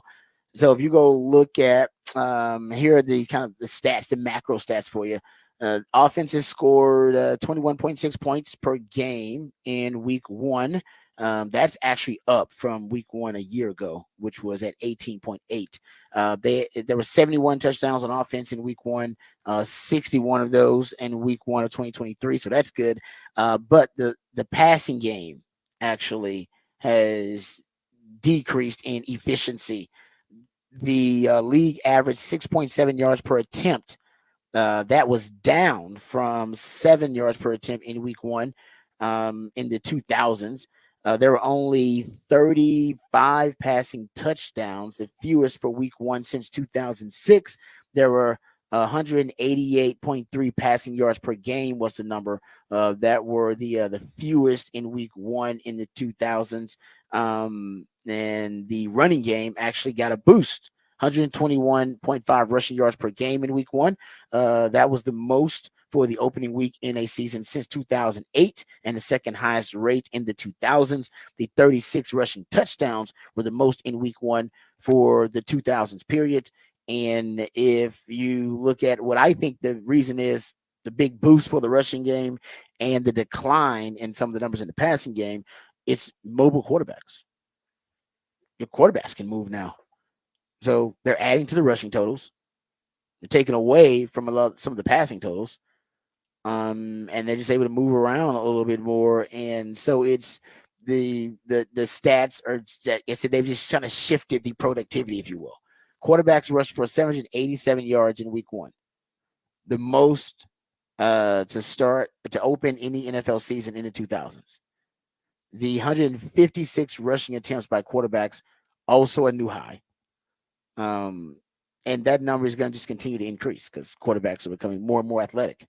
And so with teams playing deeper safeties, too high safeties more often, and now with quarterbacks being a lot more athletic and teams trying to take the top off of really trying to keep you from taking the top off of defense, and they're trying to keep that shell and that umbrella over the defense, offenses are just working smarter, not harder. They're handing off the football more, and quarterbacks are deciding they're going to take the easy yards when the defense gives us easy yards, and they give them easy yards because you have lighter boxes because you're devoting numbers to the passing game. So it'll shift. I'm sure in a few more years it'll shift back to people coaches putting guys closer to the line of scrimmage or deeper in the box to spy on quarterbacks and to stop the run. But right now, that's why their rushing numbers are up, passing numbers are down, but the scoring the scoring has either maintained its level or it's going up in Week 1 because I think teams have now decided, no, we're just going to hand it up, and they're running the football a lot more effectively. I mean, look at the Texans. Texans are a prime example. Texans are probably the best example of it, right? They got a hotshot elite quarterback now, and everybody's afraid of his big arm. They got lots of weapons on the outside. So you should fear their ability to threaten you vertically downfield with Diggs and Tank Dell and Nico Collins, Dalton Schultz. So teams are playing two high safeties against them to keep them from, making the big plays downfield and to deter the explosive plays. And what the Texans do? Joe Mixon, 30 carries. They gave it to us. Why not take it? So that ultimately is, I think, what the evolutionary adaptation. But I don't know if the NFL likes it because the NFL want passing because passing leads to more points, and a passing product is more entertaining than a running product. And I think ultimately that's why you're going to pay all the big money for quarterbacks. We're going to start handing it off. Yeah. I'm paying this big money for these quarterbacks, and we're going to throw the football. Yeah, no, big plays are more entertaining. They want big plays. They want highlights, and those big catches are what are the big plays. Because even a great 6-yard catch is probably not going to make the highlight reel as much as an okay 40 Anthony yarder. Richardson. Anthony Richardson against the that's Texans. A whole different level. That's the one where you just see quarterbacks. You see every quarterback that's on a TV panel afterwards being like, I've never seen a ball go that long in the air. No, I haven't seen that in my football watching career. Seen a football go that long in the air. Like I said, maybe I haven't watched enough football, but that was crazy watching that dude throw it 65 yards, and didn't seem like he had to like take a running start or jump into it. It just seemed like he just threw it kind of effortlessly through it 65 yards. Dude's a freak. But getting back to it, let's talk about the Texans, since we are already making that segue. The Texans and their matchup against the Bears. Here's something that concerns me. I talked about how the AD Mitchell's ASS was very concerning to me because his average separation score against the Texans, he had the best separation score of any receiver in the NFL in week 1. And that was going up against Texans DBs. That didn't make me feel good. The Texans allowed 3 completions of 50-plus yards, 2 50-plus yards through the air, which is not a good sign for the Texans going up against a wide receiving core that'll have Keenan Allen and DJ Moore and Rome Odunze, who's dealing with an injury. So I'm not sure about Rome Odunze's status. But Caleb Williams, who didn't have a great outing, he is known for his second reaction scramble ability, his ability to improvise and operate off schedule and out of structure. And that's what Anthony Richardson did a little bit of. They would extend the play against the Texans and make some plays downfield. And I'm a little afraid that I think that's a weakness for the Texans, because we heard D'Amico Ryans yesterday. We played the audio of him saying those were scouted looks that the Colts completed on the Texans. They had already seen them in practice. They didn't see anybody throw it 60-some yards in practice. I'll give them that. But the route combinations and that specific play and situation, they knew it was coming. They scouted it. They knew. Which means the Colts knew exactly where to attack the Texans, because the Texans knew it was coming, still couldn't stop it. And it wasn't the corners that they've been attacking. Kamari Lassiter and Derek Stingley, we talked about it, had really good games, actually, against the Colts. So they attacked the safeties and they attacked the nickels. So they knew where to go. And I think the Chicago Bears will try something similar against the Texans. I don't know if he can throw it 60 yards in the air, but Caleb Williams can make magic happen outside the pocket, extending the play. And that's what I worry about a little bit with the Texans.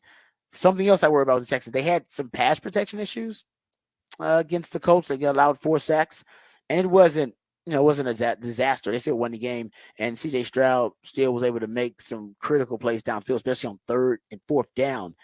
But I started looking at the win rate rankings. Say that 5 times fast.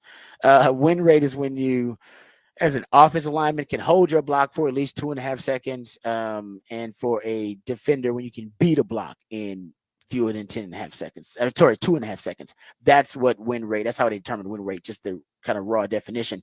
And the Chicago Bears, if you go look at a pass rush win rate for edge rushers, they got a guy that's at number 2, Darrell Taylor, is number 2 in win rate for last week. And if you go look at D tackle pass rush win rate, they got the guy who is at the top of the list, and DeMarcus Walker for the Bears, 60% pass rush win rate. For Darrell Taylor, it was at 47%, but the guys are 1 and 2.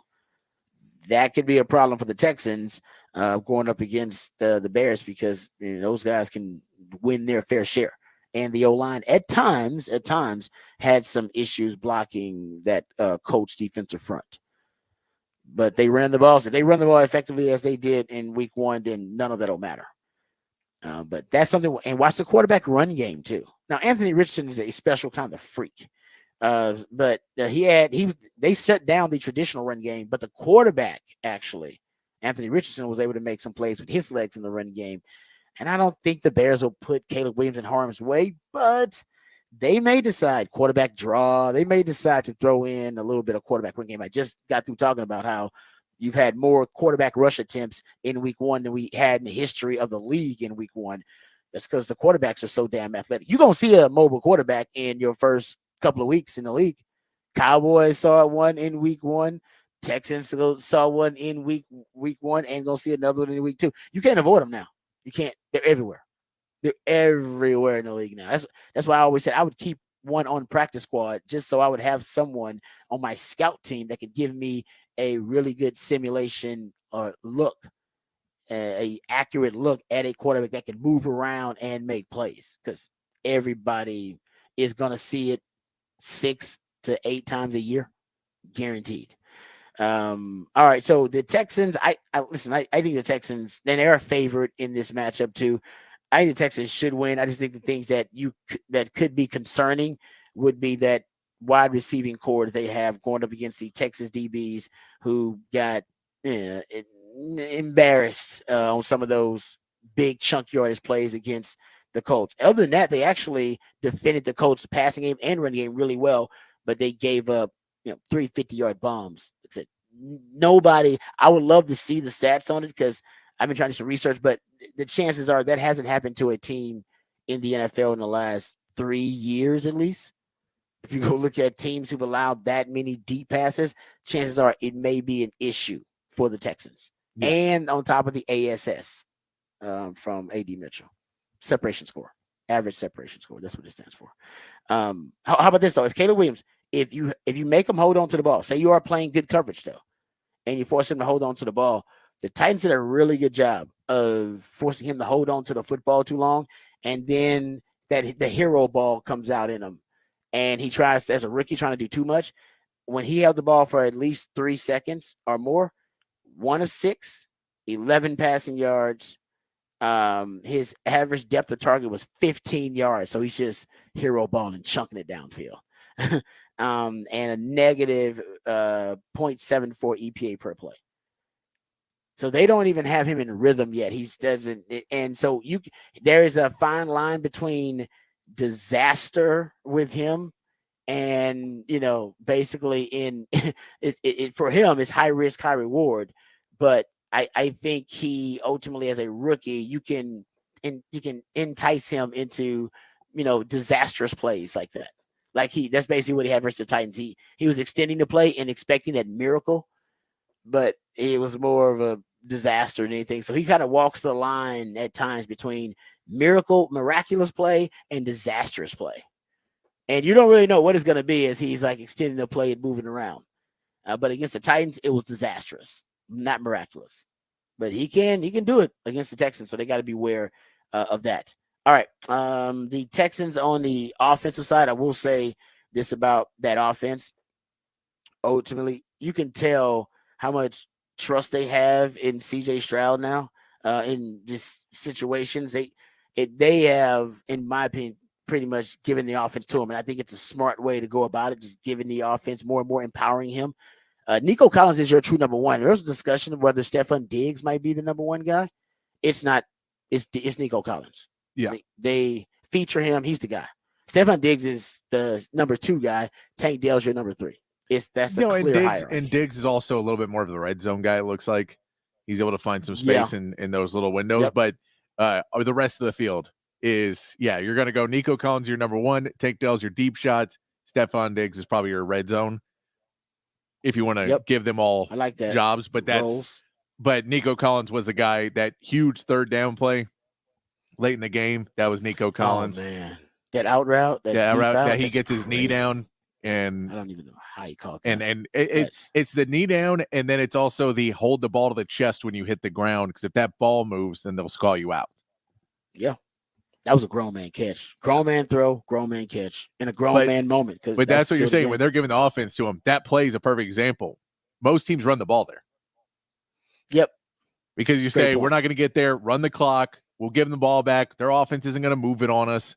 They're going to throw it downfield. Don't let them score. But look, we'll be fine. Our defense will hold. We just need you to run. We just need to give them like 20 seconds instead of a minute and a half. So you throw a pass there. If that's incomplete, you're giving the ball back with a lot of time. Stopping the clock, everything. Yeah. So that was a trust CJ Stroud to go make that play instead of Joe Mixon, who'd been running great. It was awesome. I mean, I think the Texans didn't. I think he led the NFL in rushing in week 1, if I'm not mistaken. He was he barely beat out the San Francisco running back whose name escapes me at the current time. You're right. You was Mason. Thank you very much. Jordan Mason. Yes. Jordan Mason. I should know. He should be a household name because I think he's second. I think in the NFL in rushing behind Joe Mixon. But yeah, it's a great point though, Patrick. That was a prime example of it. They just gave it to him. They said, "No, we're gonna trust him. We're gonna trust this guy." So maybe he is setting the protections too. Now that I think about it, I bet he is setting protection for the Texans. And that'll be, I think, something they got to watch versus the Bears. Man, the Bears pass rush may be a little underrated for what to me, from what we have, come to expect from the Bears. I think that pass rush might be just a little underrated, considering what we saw the Texans do versus the Colts. All right, we'll talk Cowboys coming up in the next hour. When we come back, we'll get into what the facts, what the stats here. We got plenty of those from the NFL and from the college ranks. So we'll come right back on the Rodcast right here, featuring Patrick Davis. I'm Lifetime Longhorn. Rod Davis coming back on the horn.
All right, welcome back to the Rodcast. I'm getting to some what the facts, what the stats here. Got a couple of them. How about this one? I got this one from Graham Barfield. He said that the Anthony Richardson has played 15 quarters, basically 3.75 games in his NFL career, and it's already has ridiculous rushing numbers.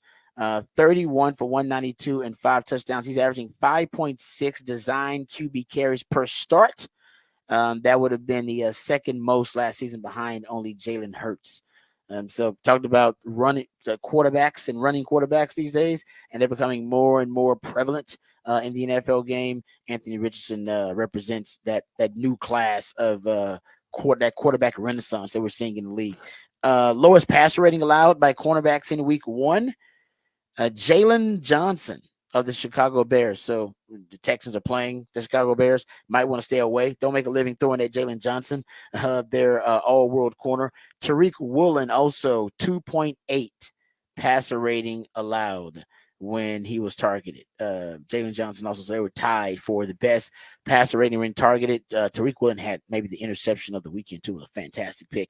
Trevon Diggs and actually Dante Jackson, they tied for the second lowest passer rating when allowed, 30.6 for Trevon Diggs. Trevon Diggs had himself a hell of a day against the Browns. Also got a pick, first pick back since his injury for Trevon Diggs. So he's playing at a really high level right now too.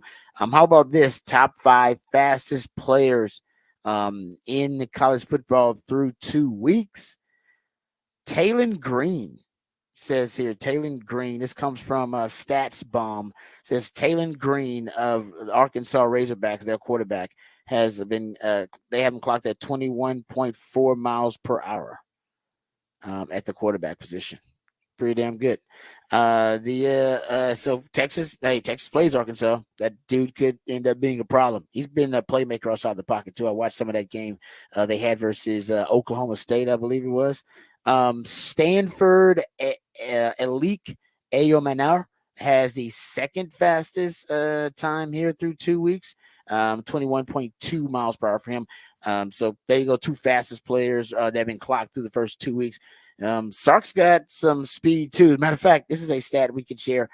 This comes from the fantasy football world, where they clock the max speed of players in week 1 in the NFL.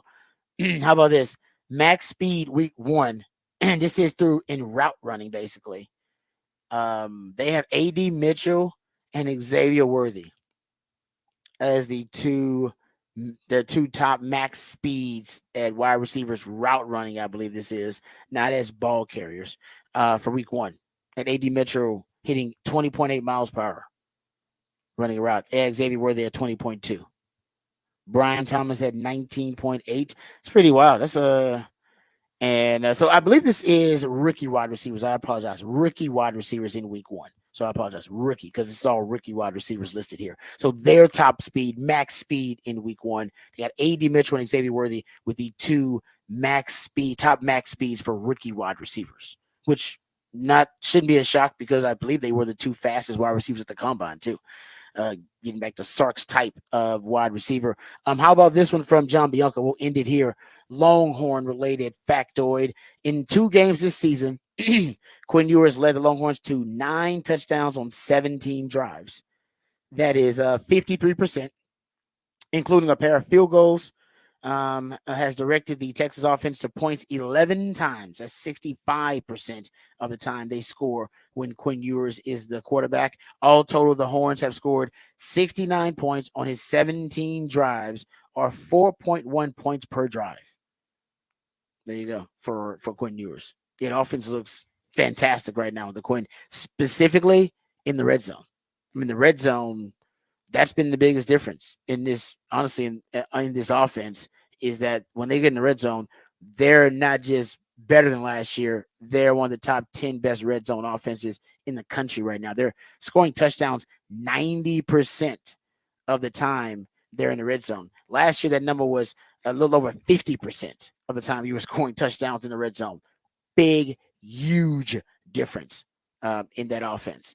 All right, that's what the facts, what the stats. We'll come back. We'll get into some NFL news, notes, and nuggets. We'll talk more Texas football, go behind the burnt orange curtain. We'll hear from Shannon Sharp, who is addressing his controversy that happened last night. And we'll also get into the discussion about the upcoming opponents for the Longhorns, UTSA Roadrunners. And we'll talk about week 2 opponents for the Cowboys and for the Texans. All that and more right here on the Rodcast featuring Patrick Davis. I'm Lifetime Longhorn Rod Davis coming back on the horn.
All right, welcome back to the Rodcast. It is a new theme Thursday. That's when my co-host, the Billionaire Patrick Davis, he comes up with a creative new theme for Thursday's shows, and all of the musical selections are devoted to that very theme. And today, we are foreshadowing Friday the 13th, which is coming up tomorrow.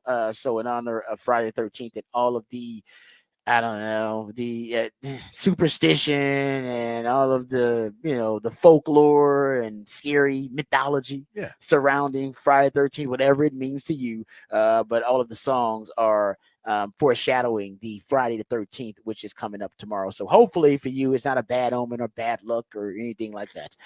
But if it is, hey man, stay inside. Stay inside. Just don't go outside. It's not a full moon Friday the 13th when people get really scared. That extra freaky. It's extra scary, when there's full moon. That's added stuff. Yeah, because full moon stuff is freaky on its own. Yeah, crazy stuff happens. All right. Yeah, I'm not superstitious about Friday 13th. I remember the movies supposed to be scary, which I was never scared of. I was never afraid of Friday 13th. I was never afraid of Jason. Jason was one of he never ran. He was always walking, and I was like, I'm fast.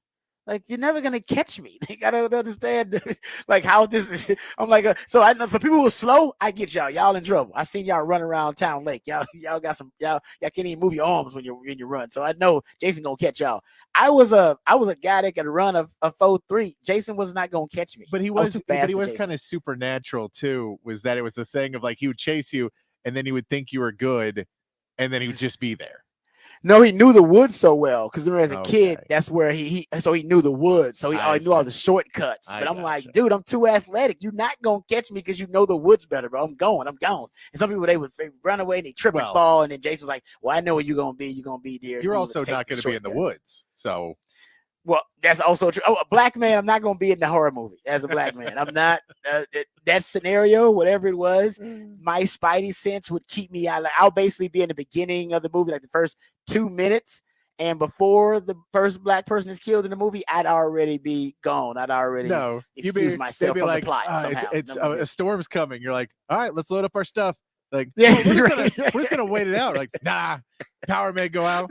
Get in the car. It's like, yeah, we're going to a cabin in the woods. Nah, I'm sorry. I ain't going to make it. Good for y'all. See y'all later. I've been in some situations like that. But I y'all got Wi-Fi out there? No? I'm good.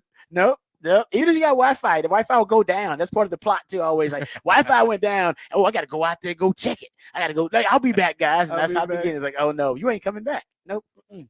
I try to avoid the horror horror plots for horror movies and scary movies. And the only thing that scares me is really super like really the supernatural stuff doesn't scare me as much. It's like I'm talking about like sick, sadistic, psychotic, like serial killer stuff that actually can happen. That freaks me out probably a little bit more than the supernatural and the spiritual. Not that I don't believe about it. I respect ghosts and stuff. I'm sure some of y'all have experienced something supernatural. So I'm not saying it didn't happen, but I have never really been haunted by any of them. So I'm good. Like they don't haunt me. You know what I mean? Have you ever been haunted by a ghost? No, because they're not real. But it was just like, I'm not gonna say they're not real. Just say they never haunted you. They're not real. They never came out to me. I think the brain is a wonderfully crazy thing that can make people think a lot of things. Wild. And I believe people have experiences. Believe in the experiences people have, but then your brain will amplify things and make it like for sure. Yes, man. The psychology is yes. So I believe that they hear things and they see, but like your brain plays tricks on you. There's been plenty of times I've been in a house alone and thought I saw something out of the corner of my eye, and I didn't. My brain was like, "Oh, there's something," and you're like, "You just didn't see anything."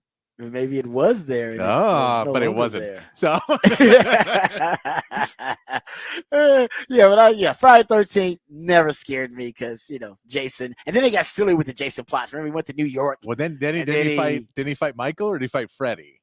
He fought Freddy. I think they did Jason versus Freddy. Who won? Do you remember who won? Did Jason win? Did Jason beat Freddy? Did the viewers win? Who lost? We did because we went to see it. I want to say Jason, but how could Jason win because all Freddy controlled was your dreams, and I always thought that was easy to conquer and overcome too because all I got to do is make myself a badass in my dreams, and I can beat Freddy. whatever, you know what I mean? And that basically they figured that out in like the movies and the plots. Like, sorry if I'm spoiling it for you guys, but that you control your dream, so you control Freddy. Freddy's only unstoppable because you fear him in your dreams. You give him too much power. You can't give Freddy Krueger that kind of power, and then once you have power back, you're good. So I never was afraid of Freddy Krueger. I was like, man, my dreams, I'm gonna be we'll get awesome. Jason too. In the first one, it was his mom for most of it, but then at the end, he comes out. That was a freaky, that was weird.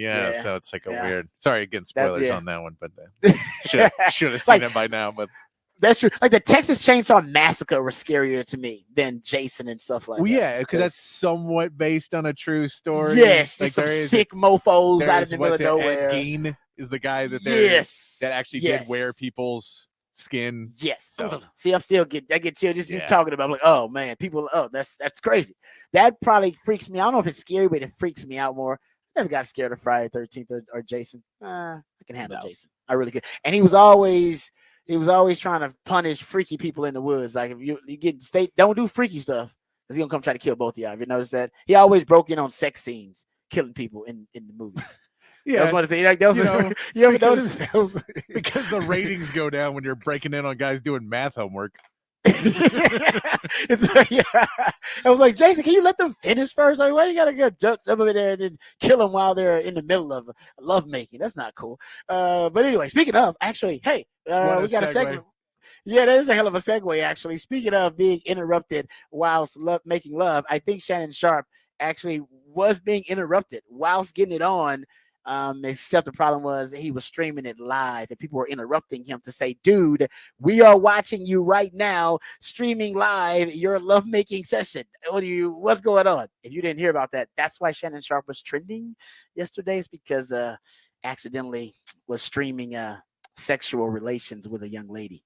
Ooh, yeah. Nobody saw anything because the phone was facing wrong way in different ways, but you heard way too much. You heard way too much that you wanted to hear. You just, you heard Shannon Sharpe in ways. You don't want to hear Shannon Sharpe like that. I don't know if I was a Shannon Sharpe fan, I don't know if I could watch Shannon Sharpe anymore after hearing Shannon Sharpe. No, I was on that. No, I didn't listen to it because all I saw was somebody posted the scene from Forrest Gump with the principal, and I heard that scene and I was like, well, I don't need to hear the other one though.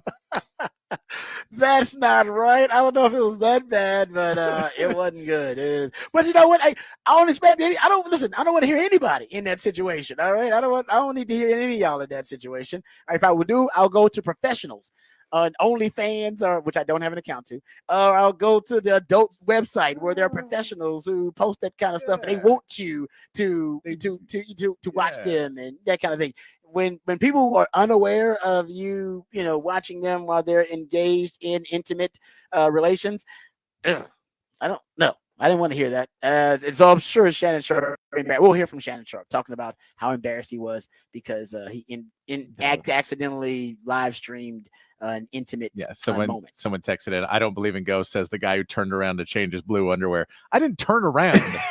It's still at the house. Just realized it before I left. Yeah.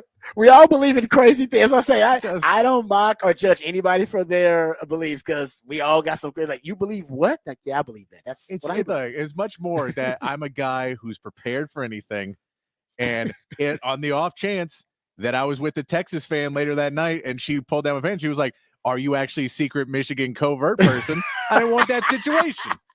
That was gonna spoil your moment with the young lady. She's like, that's a diehard Longhorn fan right there. If that's the deal breaker, yeah, she got all the way to the point where she was gonna pull down your pants to get to the underwear, and she's like, "You got blue on? Are you a go blue guy?" And it's like, "No, baby, I'm not.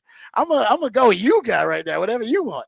Oh, that's crazy. Yeah, see, but hey, you know what? We all got crazy beliefs and stuff like that. So we'll hear from Shannon Sharpe. We'll also hear from Tyreek Hill. I know a lot of people are talking about the police video that was released of him being detained before the game. I guarantee we've all got a chance to watch it now. So I'll give you my thoughts about that briefly. And we'll hear from Tyreek Hill, too, because I think he is demanding that the one officer at least be fired for his role in that incident. So we got all that. But first, let's get updated. Let's get educated. Let's get informed with all the top stories of the day with Patrick Davis and the Horn headlines. All right, your Horn headlines brought to you by Top Gun Rentals and Lawn Equipment. In the MLB, the Astros dropped another game to the A's last night, 5-4, with Hunter Brown taking the loss, giving up all 5 runs in 5 innings pitched. The Astros are now 4-6 in their last 10 games. They'll try and salvage a game in their series with Framber Valdez on the mound tonight. The Rangers lost to the Diamondbacks 14-4, ending their mini-series this week. Cody Bradford allowed 8 runs in just 3 2/3 innings, with Arizona hitting 5 home runs in the game. The Rangers now move on to a 4-game series with the Mariners starting tonight, with Kumar Rocker making his MLB debut. In college football, Arizona State travels to San Marcos to take on Texas State tonight. Both teams are coming off good victories last week and look to build what they believe is a playoff resume. And in the NFL, the Dolphins will host the Bills on Thursday Night Football in an early AFC East battle. Miami will be without running back Raheem Mostert for most of the game, and Devin Achane appears to be a game-time decision, leaving Jeff Wilson as his team's sole healthy running back with any experience. And that is your Horn headlines.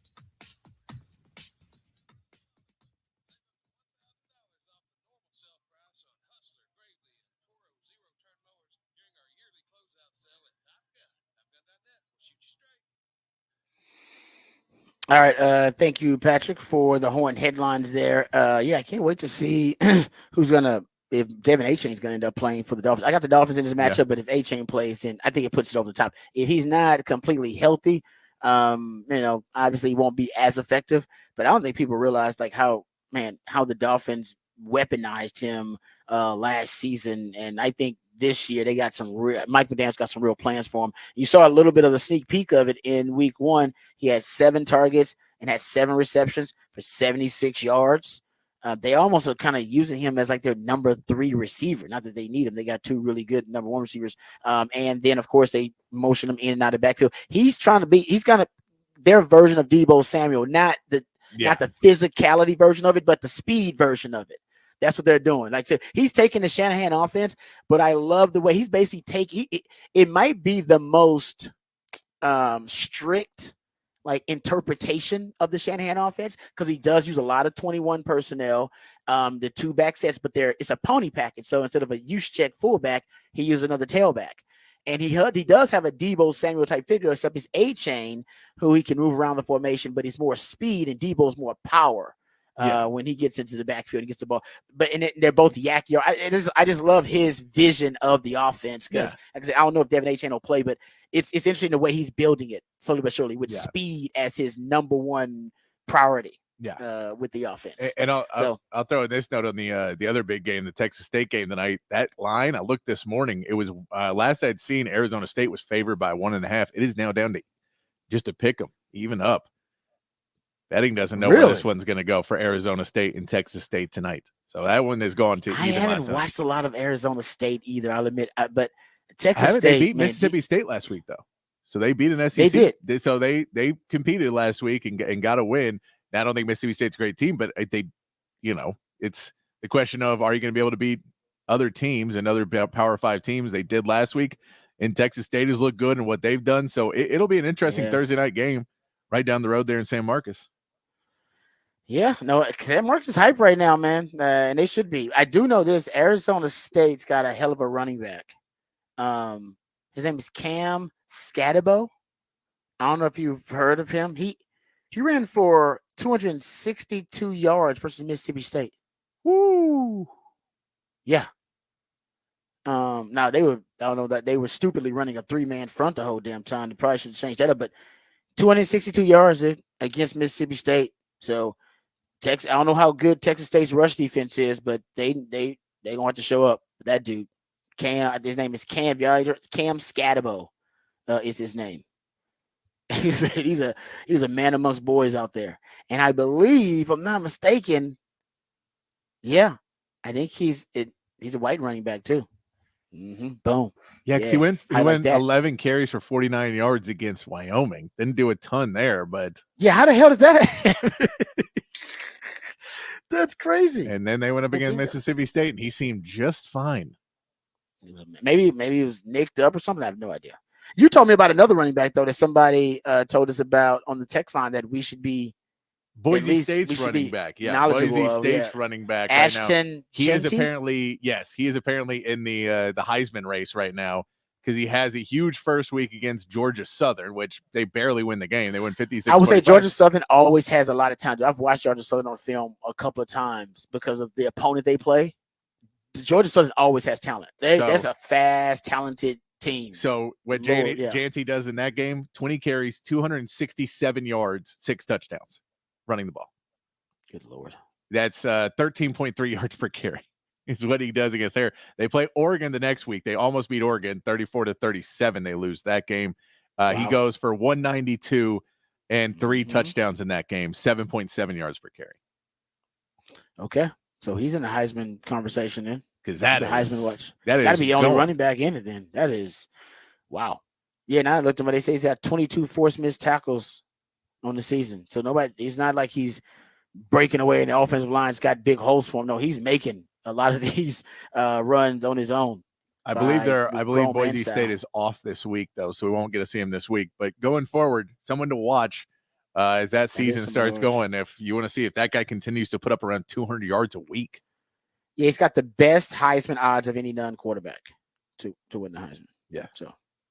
So they're already on it. Good stuff there. I was unaware of Ashton Jeanty until you pointed out and the texter pointed out. So appreciate you guys. Keep them coming. All right, let's hear from Shannon Sharpe first.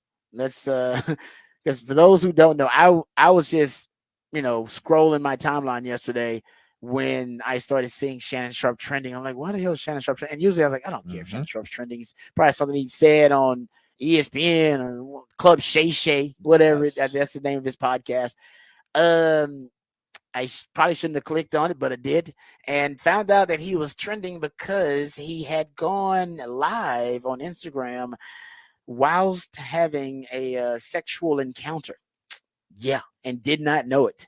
And once it's out there, it's out there. So there are clips of it everywhere, and it never showed him. It was from his Instagram account, but it never showed him or the person or the young person he was having sex with, not young lady that he was having sex with. Didn't show any of that. It just showed like the ceiling, and it could show the phone was being like knocked around sometimes. It showed like the sheets and show like the ground, but you could hear everything. Audio was. It was pretty clear, and which is just get cringeworthy stuff going on, because I don't want to hear anybody the dirty talking going on and stuff and all that, and then the intimate sounds you make when you're in that moment. No, that's not for public consumption. Now, like I said, the ones who are porn stars and adult stars, yes, they do it, and they know exactly how to sound so that it is, it's for the film and for, it's more palatable, but that's not reality. That's not reality, people.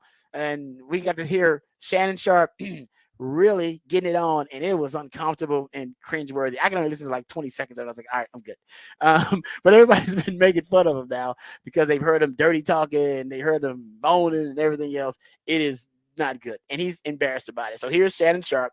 He immediately went on to his podcast with Ocho Cinco to talk about it. I'll give him credit for that. Initially, they were saying he was hacked, and then he came out to say, yeah, not hacked. That was me, and it was bad. I'm embarrassed for a number of reasons. People count on Shannon. Shay, there are a lot of people that count on Shannon to be professional at all times, and I always try to be professional at all times. Even when I'm behind closed doors, I still try to remain a level of professional, although I'm in the privacy of my own home. And I'm very disappointed in myself, not for the act. I think there are millions and billions of people of consenting age that engage in activities, but to have your most intimate detail on the audio to be heard, I'm disappointed in myself. I let them call them. I called my sister, my friends. Obviously, my friends reached out, but guys, this was not staged. Came in, I threw my phone on the bed, engaged in an activity. I did not know IG Live. I've never been on IG Live. I've never turned IG Live on. So I don't know how it works. And so all of a sudden, my other phone is going off and people are calling me FaceTime that I've never talked to a day in my life on FaceTime. And it didn't, I'm like, why are y'all calling me FaceTime? And after a while, Jamie, and he says, Shannon, you on IG Live. I'm like, doing what? You know, I'm like, what am I on IG Live for? I ain't hit no IG Live button. He says, on IG Live for? I ain't hit no IG Live button. He says, they can hear. I'm like, so now, Ocho, you know, I say ask for patience. He said they can hear. And now I'm starting to get agitated again because you called me and say I'm on IG Live when I know I didn't click myself on IG Live. And he said they can hear me. I said, hear me doing what? He said, it sounds like you were having sex. Man, my heart sank. It dropped. I run my accounts, but Jordan being the good Samaritan, the good soldier that he is, Jordan the one that cut it off. Because hell, I didn't even know it was on. Oh man, oh, it does sound like a nightmare scenario. And I guess he was just in like in the process of passionate lovemaking, just through the phone. And probably didn't tell him what happened. Just through the phone, didn't think anything about it. Phone probably wasn't locked, and then it opened the Instagram live video, and then the rest, of course, unfortunately for him, is history, and it's out there now. And I'll say this: I have avoided, I've avoided the entanglement of technology in my sex life. I've tried to avoid it. Like the worst I've done is I've sent like sex, right? Like some very, very, explicit pictures to my now wife, right? She never got them. And this is the thing about it. As soon as I sent it, I deleted it because I was like, I don't want that in my phone. I don't want people knowing, you know what I mean, and hacking, that kind of stuff. I was like, I'm gonna send it because we were playing some games, having some fun, and she was in another state at the time. So I sent it and I deleted it. So I was like, I don't want that in my phone. I ain't trying to have that. So I took the picture, sent it, deleted, and then she never got it. Never got it. I don't even know where it went. I hope I did it. I'm pretty sure I sent it to her. And she's like, I never got it. So somewhere out there, there's one of those of Rod B. Just is out there, just out there in the world. I don't know where it is. I don't know who I sent it to. I hope I didn't send it to another person with the name. I don't think I did, but the fact she never got it, and that's why I said I'll never do this again. This is how, if I did something personal and intimate trying to be cool, and then she didn't get it, I probably could have accidentally sent that to some other person who would never tell me the day if I sent it to her randomly, or somebody else probably has a hold of it. I have no idea. Is it in the cloud? I have no idea where it is. And from that day on, I was done. I was like, no, I'll never sext or send a pic that's that explicit or something like that ever again. No, we're in person. If we can't get it done like that in person, then we good. I've had like phone sex before, but the young people now, phone sex is just talking on a phone, or that's cool. But sending the pics and everything, like basically sending evidence to another person but that's over the thing you, is and revenge porn, that kind of thing. But Shannon didn't. He was in I know person, he did, and he still got it got still by technology. Yeah, I know. It's exactly. So some people do it on purpose, though. Like some people intentionally like to involve technology. They want to video stuff and take pictures and all that. And I get it. It is fun. But it also can blow up in your face. And I've tried to avoid. I'm talking about my personal experience. I've tried to avoid it because I'm like, it'll blow up in my face. And in terms of the phone stuff, that is. I make sure I know where the phone is when I'm getting I always place it like firmly somewhere. I don't think I've ever like tossed my phone. And I'm so into the moment. I'm like, you know what? Let's throw the phone somewhere. I'm not saying I haven't ever done that, but man, it's rare that I just kind of chunk my phone. I would put the phone down, and then let's get into it. Yeah, is plugging in the phone a mood killer? Charger. I need some battery. It's low on battery. I don't want to. That's what I'm saying. I don't think there is any. I don't know if anybody's had the positive scenario of picking up your phone, whether it's out of a nap, sleep, or whatever, and there's like 20 missed calls, 40 missed texts, any of that. And it's panic moment. And it's good news. No, that's true. That's a great point. News. That's a great. Damn it, I'm trying to think. How could it be like good I've news? gotten like if I were to not have my phone, so I'm watching a game, and like the Astros win the World Series or Texas wins the national championship. Now I'll get probably 15 to 20 texts. Yeah, but they're coming in. But I know they're coming in. I see it until I see them. And I'm like, oh, okay, yeah. I know what this is. But not the phone call one is where it's like 20 missed calls, and you're like, oh no, who's calling me that much? Yeah, especially these days because nobody actually wants to call you. No.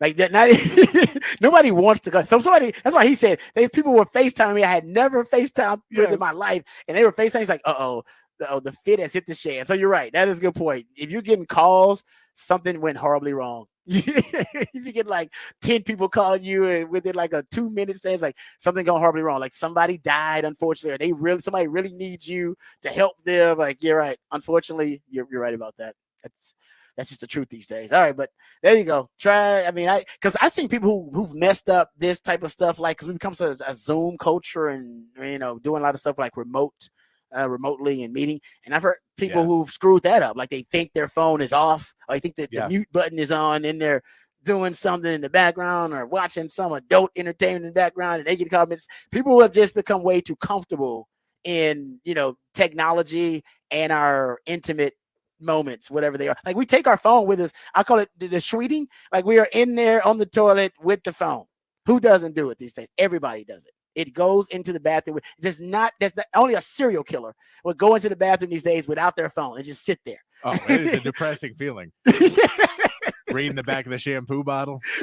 What are you going to do in there? I was like, hey, everybody does it now. It's just nature. It's just natural. It's nature too, but it's natural for us to do it. And I'm just saying it's just part of us now just using technology and intermingling technology with our most intimate moments. Like it's just part of it. And this is one of those drawbacks of it. Like it's unfortunate. Like I feel bad for Shannon Sharpe. I don't think he'll be fired though. Some people are saying it's Disney because he's with ESPN. He'll be fired. I don't think he'll be fired. Because honestly, it depends. If the dirty talk had been really bad, I think actually it may have hurt him worse. Fortunately for him, all he did was moan embarrassingly through it, and the dirty talk was not crazy. Like, I mean, if it had been like really explicit and say that she liked him to demean her and she wanted depravity and that kind of thing, and he was saying some stuff like really some dirty stuff. If he referred to himself in the third person like he did at the beginning of that apology. But you get what I'm saying. Like this thing can get really like, if you got adult entertainment kind of dirty, then I think it'd be like, oh man. But all he did was kind of grown, and it's like I think people think it's funny, and we live in a day and age where you can turn shame into fame and fame into fortune. I mean, this is not a sex tape; it's a sex stream. But think about what sex tapes used to be and what they are now. Like now, you can't even offend people with a sex tape anymore. It's not it doesn't even make headlines if you have a sex tape anymore. I feel like I know what's going to get him fired though. What is it? Shannon Sharpe is the type of guy that I wouldn't want to make fun of to his face. Like all these people are saying stuff. Shannon Sharpe is a big, scary dude. He's swole. He's bad. Like he's and so you're saying somebody go make a joke to his face and it's going to end poorly. And then he's gonna punch somebody, and that's how he's gonna get ousted at the station. No, you're right about that because I've seen the memes and everything, and pretty much everybody's mocking his sounds that he made during. But I think any of us probably would get mocked. I mean, I have no idea what I said. I don't even talk dirty. I've told my wife before, this voice, listen to this voice, and think about this voice talking dirty in those moments. Think about that. Think about it right now, and think about would that add to the romance of the moment, or would that take away from it? So Rod B, I've learned like, if I do talk dirty, I whisper like, hey, what's going on? Because if I just start talking like this, I could say something that could end up being taken as a Kevin Hart kind of joke. I'm not gonna do that. I've learned like I don't want women laughing during sex. It don't matter, even if it was a good punchline. It doesn't go over well. You don't want that. No. Whatever. But even if it's something that you said is like, oh no, I don't want you laughing too much at me or with me during sex, not good. So I don't even go to the talking dirty thing usually most of the time. We try to focus on business. Anyway, there you go. So that's the Shannon Sharpe and his fiasco. They also had, this is why the NFL, man. The NFL is America's #1 TV show, and it ain't even close. And one of the big reasons is because it has so many stories that will transcend from the sports page to the front page. We just talked about Shannon Sharpe. They're going to be talking about that on The View today. It's going to be talked about on all the little E! Entertainment and Bravo.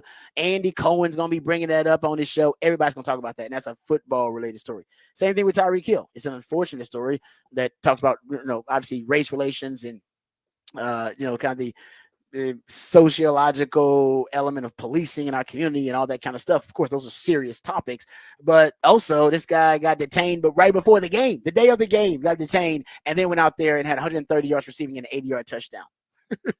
Like nobody has storylines that good. Even Scotty Scheffler's storyline wasn't that good because he didn't necessarily ball out after that. But we all talked about how that helped his reputation and stuff, right? Having that street cred and going to jail just gave us more salacious storylines to talk about in regards to golf. The NFL doesn't even have to try with those guys. It ain't even week 2 yet. Well, I guess officially it is today. But think about this: we get 2 weeks in, and we got a sex streaming story with one of the analysts from the NFL, and a Hall of Fame player, and we got a story about the best receiver in football being detained hours before the game by the police. Like, what's your, you know what I mean? What do you want to talk about? You want to get serious and talk about policing and race relations, or you want to talk about sex streams and Shannon Sharp? Like the NFL's got it all. Like nobody has better storylines than the NFL, and it ain't even close. They don't even try. The Taylor Swift thing is taking the back seat. They ain't even talking about Taylor Swift as much. She was at the game week 1. That's like the third or fourth best storyline right now going on in the league. That's non-football related. That's my point. That's a non-football related story. Hell, they just dropped that Deshaun Watson lawsuit. We don't even talk about it because we're just sick of Deshaun Watson and the disgusting, you know what I mean, behavior and allegations. We don't want to talk about it. But that's a big story. And the NFL's got all of these stories that really just transcend the sports page to the front page, and that's why they're the number one TV product in America. All right, let's get to the break here. We come back. We'll talk about Texas upcoming game versus UTSA. If the Texas edge rushers don't get at least this many sacks, then I will say that your frustrations, your criticism of the lack of edge pressure would be validated. That criticism will be warranted. So we'll get to that because I think the Longhorn pass rush could come alive in this game versus UTSA. We'll talk about that offense, defense, and everything in between right here on the Rodcast featuring Patrick Davis and Lifetime Longhorn. Rod Berry is coming back on the horn.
All right, welcome back to the Rodcast. Time to get into some Texas football conversation and go behind the burnt orange curtain. All right, let's get to some UTSA preview here. I want to talk about the UTSA Roadrunners just a little bit.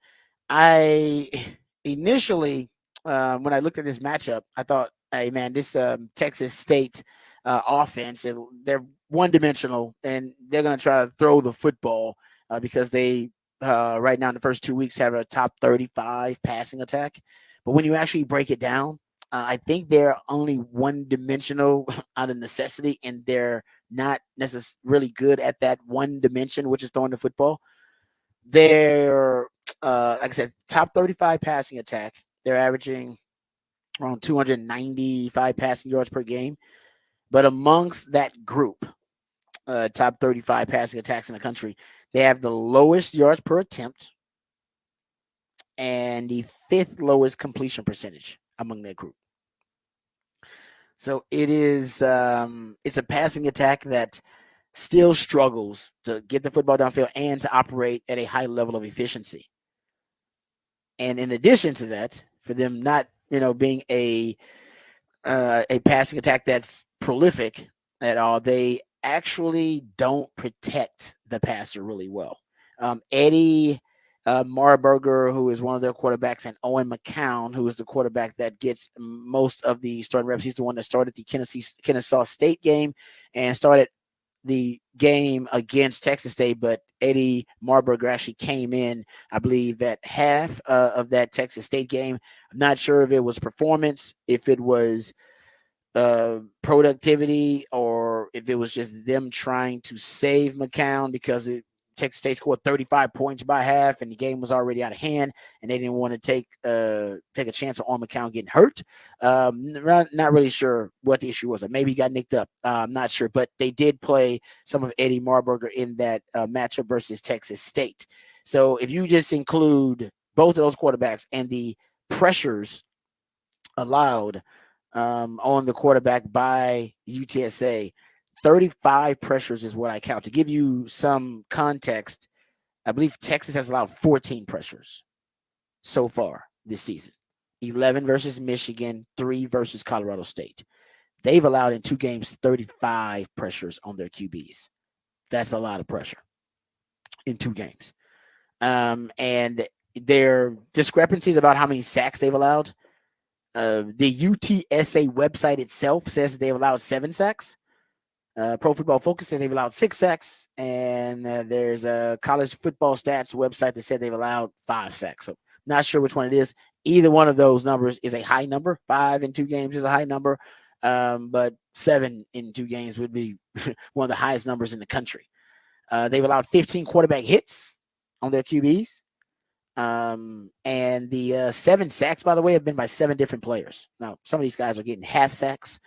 So they, in case they split a sack, that also applies here. But still, it's not just one dominant player getting all the sacks they're going up against. So they're not facing some Ndamukong Suh type figure who they just can't block. And it also shows you, since it's 7 sacks by 7 different players, that it's not necessarily one weakness on the offensive line. There are probably several areas of vulnerability, but it's not just one specific weakness that teams are targeting or that teams are trying to exploit that's leading to all of these lapses in pass protection. And they've allowed 17 tackles for loss, which means even in the run game, they allow a lot of negative plays, or they give up a lot of negative plays even in the run game. So for a team that allowed 35 pressures, 15 quarterback hits, and 7 sacks in the first 2 games, if Texas doesn't get 3 sacks, at least 3 sacks in this game, hell, Kennesaw State got 5 of them against UTSA. If they don't get at least 3 sacks in a game, then I'll entertain you guys freaking out about the edge pressure or the lack thereof, since Texas only has 1 sack in 2 games. And yeah, I'll probably be ready to admit that I think we overhyped the pass rushing ability and the pass rushing prowess of the edge rushers. Doesn't mean they're not good players. It just means that the addition of these natural pass rushers that I talked about, Trey Moore and Colin Simmons, they're not having the immediate impact that we would have hoped. if they can't get 3 sacks for Texas State, because Texas State won't run the ball, guys. Well, they'll try, maybe, but they're bad at running the ball. They're if you look at rushing offense, yards per game, only 12 teams average fewer rushing yards per game in college football than UTSA. If you're looking at rushing yards overall, only 13 teams in college football have fewer rushing yards than UTSA. And if you're looking at yards per carry, 2.47, only 9 teams in college football average fewer yards per carry and yards per rush than UTSA. So I mean, they can try to run the ball, but I mean, that's to them, that's a fool's errand. They couldn't run the ball against Kennesaw State and Texas State. They're not going to be able to run it against Texas either. So I think they're already going to be a one-dimensional team, just kind of based out of necessity. And that one dimension, as I've just pointed out, it's not it's not an elite trait, and they're not necessarily very efficient, and they don't pose a threat with that one dimension. And you want them actually pursuing that one dimension, because if you get up on, and we'll talk about their defense here in a second, you get up on UTSA and they're forced to throw the football, which they did against Texas State, you should be able to create pressure, and you should be able to get, like I said, at least 3 sacks. They don't get 3 sacks in this game, then I'll admit I overhype the pass rushing prowess of that group. I'll be ready to admit it. Yeah. Because like I said, that's one of their big weeks. They're one of the worst pass protection units in the country. Colorado State was one of the best pass protection units in college football last season. And Michigan, pass protection isn't really something they take pride in, because they want to run the football. It's a power running game. So for Texas, taking away a team's identity is what they've done really well. Right. First week, they took away Colorado State's identity, which was air raid offense. They threw for less than 75 yards. In second week, they took away Michigan's power running game, which was their identity. And they were averaging less than 4 yards per rush per carry. And I think in this game, I guess the identity of UTSA is their passing game. So essentially, I guess Texas will want to take away the passing game, ideally on defense, if you stick with the theme on defense, and then force them to beat you with the running game, which they won't be able to do. But we'll see how it all plays out. But that's the offense for for UTSA. On the defensive side of things, for UTSA, and I've said this before, I would take GJ Kinney's game plan and I would apply it if I was Sark, because he had a brilliant game plan versus Texas versus UTSA, and he knows that UTSA program probably as well as anybody, because him and Jeff Traylor are so close, and there are a lot of things that they were able to exploit in the passing game versus UTSA. UTSA's passing defense, their pass efficiency defense, which is my favorite metric, and it used to be Coach Akina's favorite metric to basically be able to quantify the overall effectiveness of your secondary, corner, safeties, and nickels. Their pass efficiency defense, 111th out of 133 teams. So it's not good. Colorado State was 131st, to give you some context on that. They're 131st in pass efficiency defense. They allow 9.3 yards per attempt as a defense. That is only 9 teams or worse. Only 9 teams in college football allow more yards per pass attempt than UTSA's 9.3. So throw the football against them. You already, and Texas is a pass first offense now. They were, look at the early down pass rate. Colorado State, you were 58%. In the Michigan game, you're 60%. I mean, that's who you are. The running game will complement the passing game. You lead with what teams fear, and they fear your passing game. And I think that's how you get up big in this game early. Now the thing is, they will play a lot of 2 high safeties. Last year in the group of 6, nobody played more 2 high safeties than UTSA. Over 70% of the time, they had their middle of the field open, playing 2 deep safeties. They may do that against Texas, just play 2 deep safeties and let Texas work their way down the field, double-digit play drives, handing off the football, working RPOs, throwing underneath, and keeping an umbrella on the defense. And that may be the way they try to stay in the game and not give up the big explosive plays. So that's something to keep in mind. But they don't have, last year, UTSA guys, they were top 10 in the country in sacks. Like they were a really good pass rushing unit. Now, one of the reasons they were good is because of Trey Moore, who is now with the Longhorns. But last year they were really good. They don't have those types of splash players and havoc players on defense. So it's going to be a tough sledding for them to stop this Texas offense, which they just don't have the personnel to even keep up with. So we'll see how Sark decides to attack them. I think he should open up with the pass and use the pass to set up the run. All right, we got to set up the break here and come back, and we'll get into Off the Record on the other side, right here on the Rodcast, featuring Patrick Davis. I'm Lifetime Longhorn. Rod Davis coming back on the horn.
All right, welcome back to the Rodcast. Time to get into some off-the-record conversation. We got this audio from DeMarvion Overshone, and DeMarvion Overshone reveals that the story behind his number. His number is 13 with the Dallas Cowboys, but he initially, remember, he was Agent Zero here at Texas, and he wanted the 00 with the Cowboys. And everybody thought he would end up getting 00. And now we know the story behind why he didn't, and he chose 13 instead. Here's DeMarvion Overshone. All right, you were Agent Zero at Texas. Okay, last year you wore number 35 in camp here before you got hurt. Now you're wearing number 13. How'd you settle on 13? Well, Zero was definitely panned out. Like, that's what I thought. That's what I was looking forward to in the future. And I just thought it was meant to be, because at first when I was already coming to the league, I was like, well, 0 is not even an available number. So I'm going to have to find something else anyways. And as soon as that they made the rule that NFL players can wear 0, I like the first Dallas Cowboy to wear 0. Like, it's just meant to be. Coming from Texas wearing number 0, this is just meant to be. And sadly, it didn't happen like that.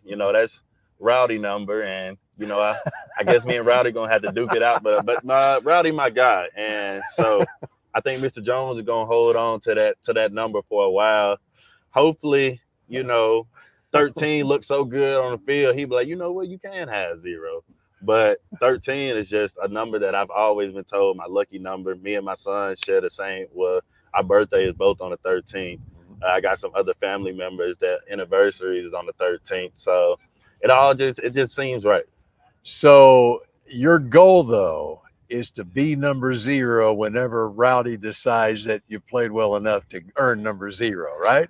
I'm not saying it's well, I am saying it. Rowdy, if you ever just want to sit down and we can have a conversation, I tell you how much 0 means to me.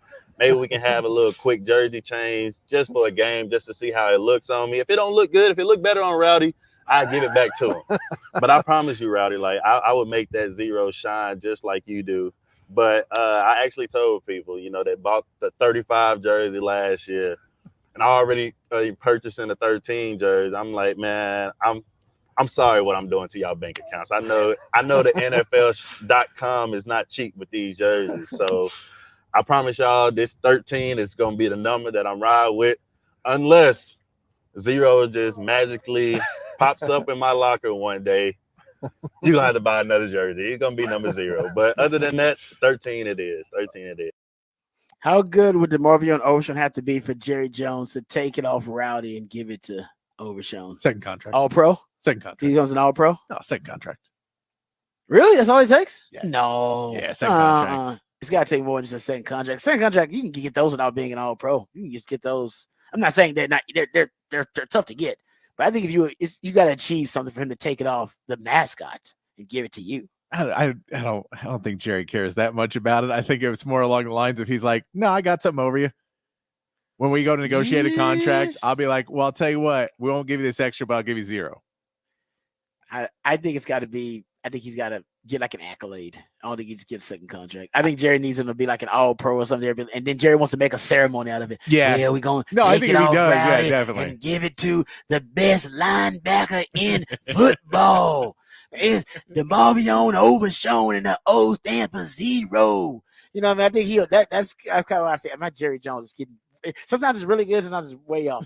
But yeah, I think he's waiting for an accolade of some kind. I'm sure that would expedite the process.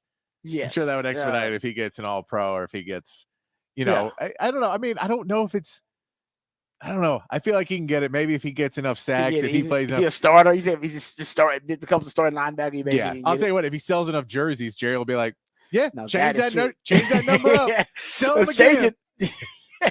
That is true. He sells enough jerseys, and Jerry Jones will be all about switching to that 00 for the Cowboys. But there you go. DeMarvion Overshone is playing really well for the Cowboys, by the way.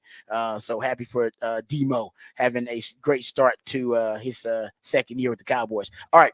I got some other stuff. Matter of fact, I got some other Cowboys related stuff. So we haven't dug into the Cowboys matchup versus the Saints. So we'll do that on the other side. We can talk about the Cowboys and their matchup coming versus Saints. We'll get into that. We'll also hear from Cooper Beebe. Remember I told you Cooper Beebe, in my opinion, second most impactful, impressive performance by a rookie in week 1. I told you guys that yesterday, and I told you why.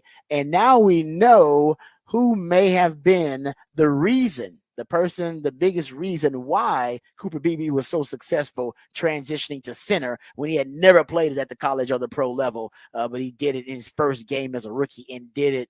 I mean, I honestly did it at kind of an all Pro Bowl level, if you will, as a player, which is crazy to think. We'll talk about that on the other side. We'll also get into some Texans conversation, NFL news, notes, and nuggets. All of that and more when we return right here on the Rodcast featuring Patrick Davis. I'm Lifetime Longhorn Rod Davis coming back on the horn.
Welcome back to the Rodcast. It is a new theme Thursday edition of the Rodcast. That's when my co-host Patrick Davis, he plays jams that were inspired for one reason or another for him to create a brand new theme. And today that theme is foreshadowing Friday the 13th, which will happen tomorrow. A lot of superstition surrounding that day, and also a lot of bad omens, a lot of bad luck, also perceived to be associated with Friday the 13th, evil of some ways associated with Friday the 13th. So my man Patrick's playing a lot of jams that reference some of those themes for Friday the 13th. So we appreciate him. We also appreciate him coming up with the topic for the Big Fat Poll of the day that is posted at the Horn ATX on X. Patrick, let the people know what the topic is for the Big Fat Poll of the day. Big fat poll of the day today. Who will lead Texas in receiving yards against UTSA? So far, it has been Ryan Wingo in week 1. It was Gunnar Helm in week 2.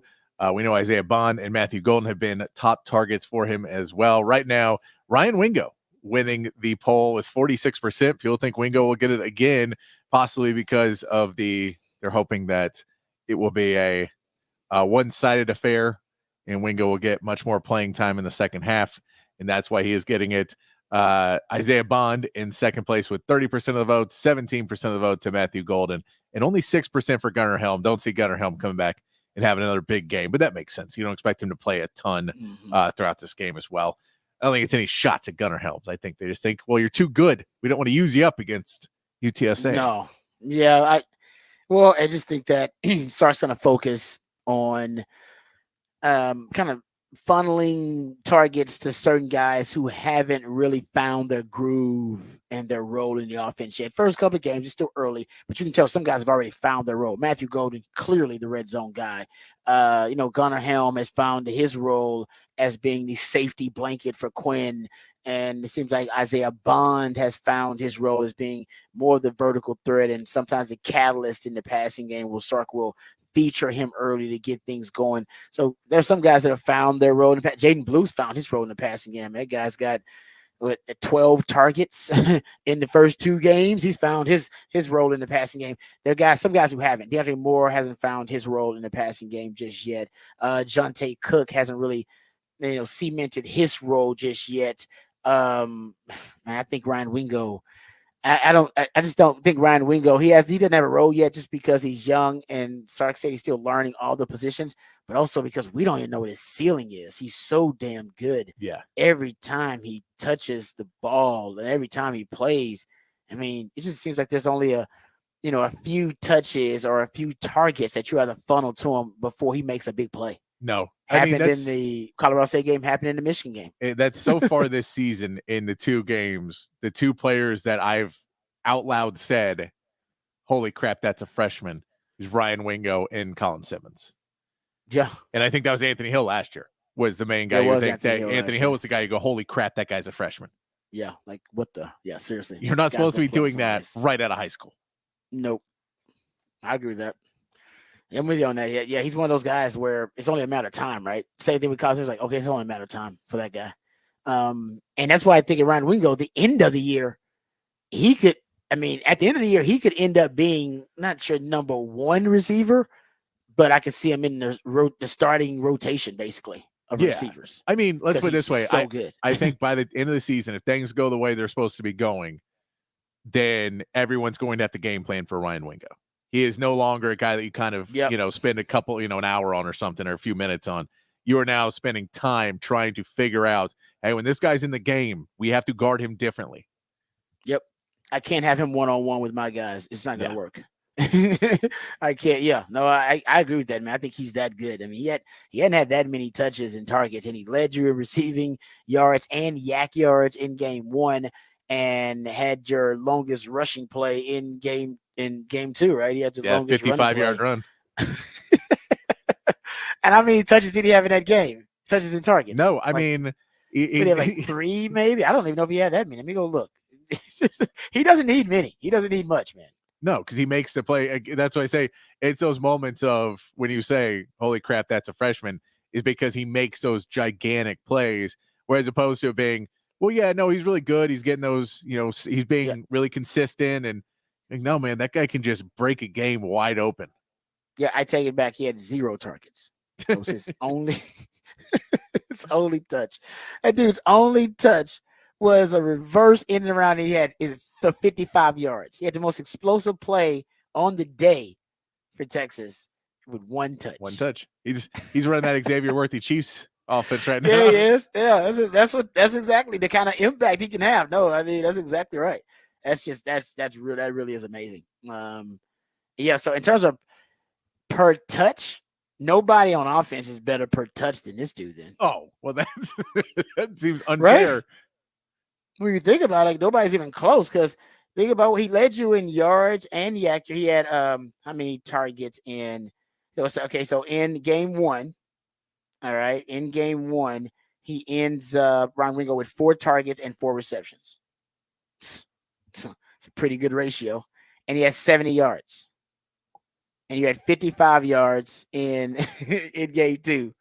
So you talk about this dude now with 125 yards on 5 touches. He's averaging 25 yards a touch. Good Lord. That dude's a freak, man. That's crazy. 25 yards. So he actually has a really good chance to lead you in receiving again. He does. Because he does. You know, he's gonna play a lot because he's gonna get a little bit of love with the first team, but you know he's gonna play a ton with the second team. And Archie's throwing him the football. Sark may not throw it downfield, but all he needs is a screen.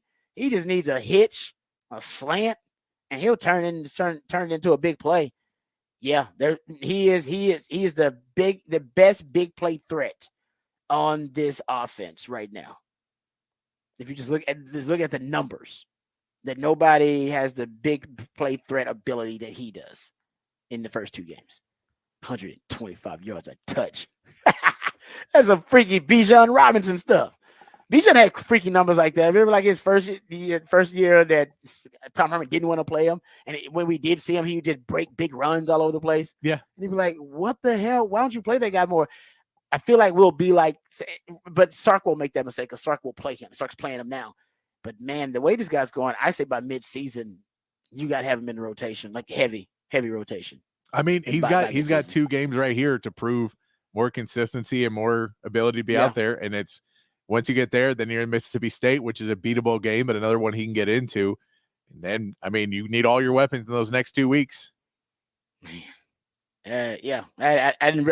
Off the top of my head, I figured that, but then seeing at the numbers is still pretty mind blowing. Okay, let's get to the Horn headlines here, and then we'll come back and discuss some Dallas Cowboys. As a matter of fact, I just talked about the most impressive rookie for the Dallas Cowboys. I think probably the second most impressive rookie performance for any rookie in Week 1 was Cooper Beebe, the starting center for the Cowboys.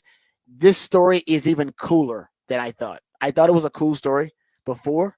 Oh, it goes way deeper. And Cooper Beebe's ascent is a way better story than I gave it credit for. We'll discuss that and talk Cowboys Saints on the other side. But first, let's get updated. Let's get educated. Let's get informed with all the top stories today with Patrick Davis and the Horn Headlines. All right, your Horn Headlines brought to you by Top Gun Rentals and Lawn Equipment. In the MLB, the Astros dropped another game to the A's last night, 5-4, with Hunter Brown taking the loss, giving up all 5 runs in 5 innings pitched. The Astros are now 4-6 in their last 10 games. Will try to salvage a game in their series with Framber Valdez on the mound tonight. The Rangers lost the Diamondbacks 14-4, ending their mini-series this week. Cody Bradford allowed 8 runs in just 3 2/3 innings, with Arizona hitting 5 home runs in the game. The Rangers now move on to a 4-game series with the Mariners starting tonight, with Kumar Rocker making his MLB debut. In college football, Arizona State travels to San Marcos to take on Texas State tonight. Both teams are coming off good victories last week and look to build on what they believe is a playoff resume. And in the NFL, the Dolphins will host the Bills on Thursday Night Football in an early AFC East battle. Miami will be without Raheem Mostert for the game, and Devin Achane appears to be a game-time decision, leaving Jeff Wilson as the team's sole healthy running back with any experience. And that is your Horn Headlines. All right, Patrick, thank you for the Horn Headlines. Let's get into can we pull up this Cooper Beebe sound from 105.3 down there in Dallas? Really cool story here. So I told you guys yesterday that if I had to pick the most impressive rookie performance by any rookie in Week 1, I would take Xavier Worthy. because Xavier Worthy was awesome. 3 touches, 68 yards, 2 touchdowns. That wasn't a rookie in week 1 that was more impactful and more impressive than Xavier Worthy. But I said that if there was one that I would throw out there as possibly as just as impressive, maybe just as impactful, maybe not just as impressive because he's a lineman and you can't be really impressive as a lineman, but just as impactful as Xavier Worthy was as a rookie in week 1, it would have been Cooper Beebe. And the best stat about his first start as a center for the Cowboys as a rookie was the fact that he never played center in college. Over 3,100 snaps over 5 seasons at K-State. And we all know he was a first-team all-conference caliber player consistently. He played left tackle. He played left guard, right tackle. Never played center. Yet the Cowboys drafted him to play center specifically. So that, the Cowboys, they know what they're doing when it comes to O-linemen. But on 37 pass blocking snaps, first game starting at center for the Dallas Cowboys as a rookie, and the first time he had played center at an elite level in a game ever, because he didn't play it in college at all. He had he allowed 0 quarterback hurries, 0 pressures, 0 sacks, 0 quarterback hits, and he had 0 penalties. And in his first time, and by the way, he was going up against the Cleveland Browns front. That's not a scrub front, by the way. I mean, they were top 6 in sacks last season. They got some of the best front 7 players in all of football, and yet Cooper Beebe was unfazed. I mean, he was fantastic against them. And if you look at lowest pressure rates allowed by rookie offensive lineman, period, Cooper Beebe 0% led all rookie offensive linemen in pressure percentage allowed. And so here's where the story gets even cooler. I gave you that little factoid yesterday. Here's where it gets even cooler. So they were asking him on 105.3 The Fan about, hey, how'd you put the work in to make sure that, you were consistent in your snaps as a center? You had never played it before. What was, your regimen? Like, what was your process to try to cultivate a new skill set on the O-line? And listen to who Cooper Beebe gives some props to for helping him master the craft. It's mama. Are your dad and brothers big football guys too? Oh, absolutely. Yeah. How many snaps did you throw to them from the time you got drafted to today? Actually, my mom was the QB for me. Yes. Nice. She stepped in. Yeah. Every time during her lunch break, we're out in the backyard. She's getting the, here we go. she had to get used to that. And especially she'd hit me with a little knee for silent count. Yeah. So I got to give shout out to my mom on that one. Is she chewing you out if it's ever a low snap or anything? She didn't chew me out, but she let me know. She'd hold it here if it was a bad snap and let me know about it. That is an awesome story. It's like your dad and your brother helped you out, kind of master the craft of being a center. It's like, nah, mom's. It's like, of course it was mom. Of course it was mom. It's always mama, man. That's why moms are that's why Mother's Days and Father's Days are treated very differently in this country, and they should be. Mama putting in the work like that. That is a great story. And it's actually a video of him snapping it to his mom. And I think it's like one of his brothers or his dad took the video of them outside in the backyard and taking snaps from his mom. His mom taking snaps from him, I should say. So that's a pretty cool story. I thought Cowboys fans would enjoy that. But he's a stud. Cowboys fans, he is an absolute stud. And you got him for the next 10 years or whatever it is. All right, let's talk about that Cowboys game. Now, this is kind of going to be my theme for the Cowboys in this matchup versus the Saints. Because a lot of people are thinking about this Saints offense as an offense that was a post-Sean Payton offense. And actually, it's a very, very different offense. Those shows, the Extreme Makeover shows? Right? And they have them with homes now, too, like Extreme Makeover. And usually kind of the Queer Eye for the Straight Guy was some version. They had a bunch of versions of these makeover shows. Right? And then they show the kind of the ugly duckling. Somebody who can't dress and they don't look great, hair is a mess and whatever. And then by the end of the show, they're smoking hot. They go from being a 6 to like a 9. And you're like, damn, that's pretty damn good. The Saints have gone through an extreme makeover offensively. They are a different offense altogether. They have some of the highest increases in pre-snap motion rates and play action pass rates. I talked about this yesterday. For those who are unfamiliar, pre-snap motion and play action pass are two of the most well-documented cheat codes in football. Everything improves when you use those hacks, those cheat codes. Yards per attempt, yards per carry, passer rating, EPA per play, completion percentage, you name it, it gets better when you use pre-snap motion and play action pass. And from 2023 to week 1, the Saints have had the second biggest increase in play action pass percentage, 28% increase in play action pass percentage, and they've had the highest increase in pre-snap shift and motion rates from last year to week 1 of this year. Over a 38% increase in pre-snap motion rates from last season to this season. And if you go look at play action pass rates overall, play action rate on pass plays in week 1, the Saints third in the NFL. Guys, last year they were last in the NFL in both play action pass and pre-snap motion rates. If you go look at pre-snap motion rates on pass plays in week 1, nobody used pre-snap motion more on pass plays than the New Orleans Saints. They use them more than anybody else on pass plays. 88% of the time you saw the Saints use pre-snap motion on pass plays. So it is basically this Saints offense. What I'm telling you is you can't watch any film on last year at all. You got one game to really break down this Saints squad if you're the Cowboys, because they are with Clint Kubiak now at the helm, he's the son of Gary Kubiak. So essentially they're running a Shanahan offense because Kubiak was a disciple of Shanahan, of Mike Shanahan, the original Shanahan. So I'm telling you, that Saints offense, it just looks so different. And Derek Carr, because they're using a lot of cheat codes, he's playing some of his best football in that offense because they're using a lot of pre-snap motion. They're using a lot of play action pass. They're using just using a lot of cheat codes. And after they were dead last in motion and play action pass a year ago, and now they rank after week 1. You're talking about them being top 3 or top 4, I should say, in both of those categories.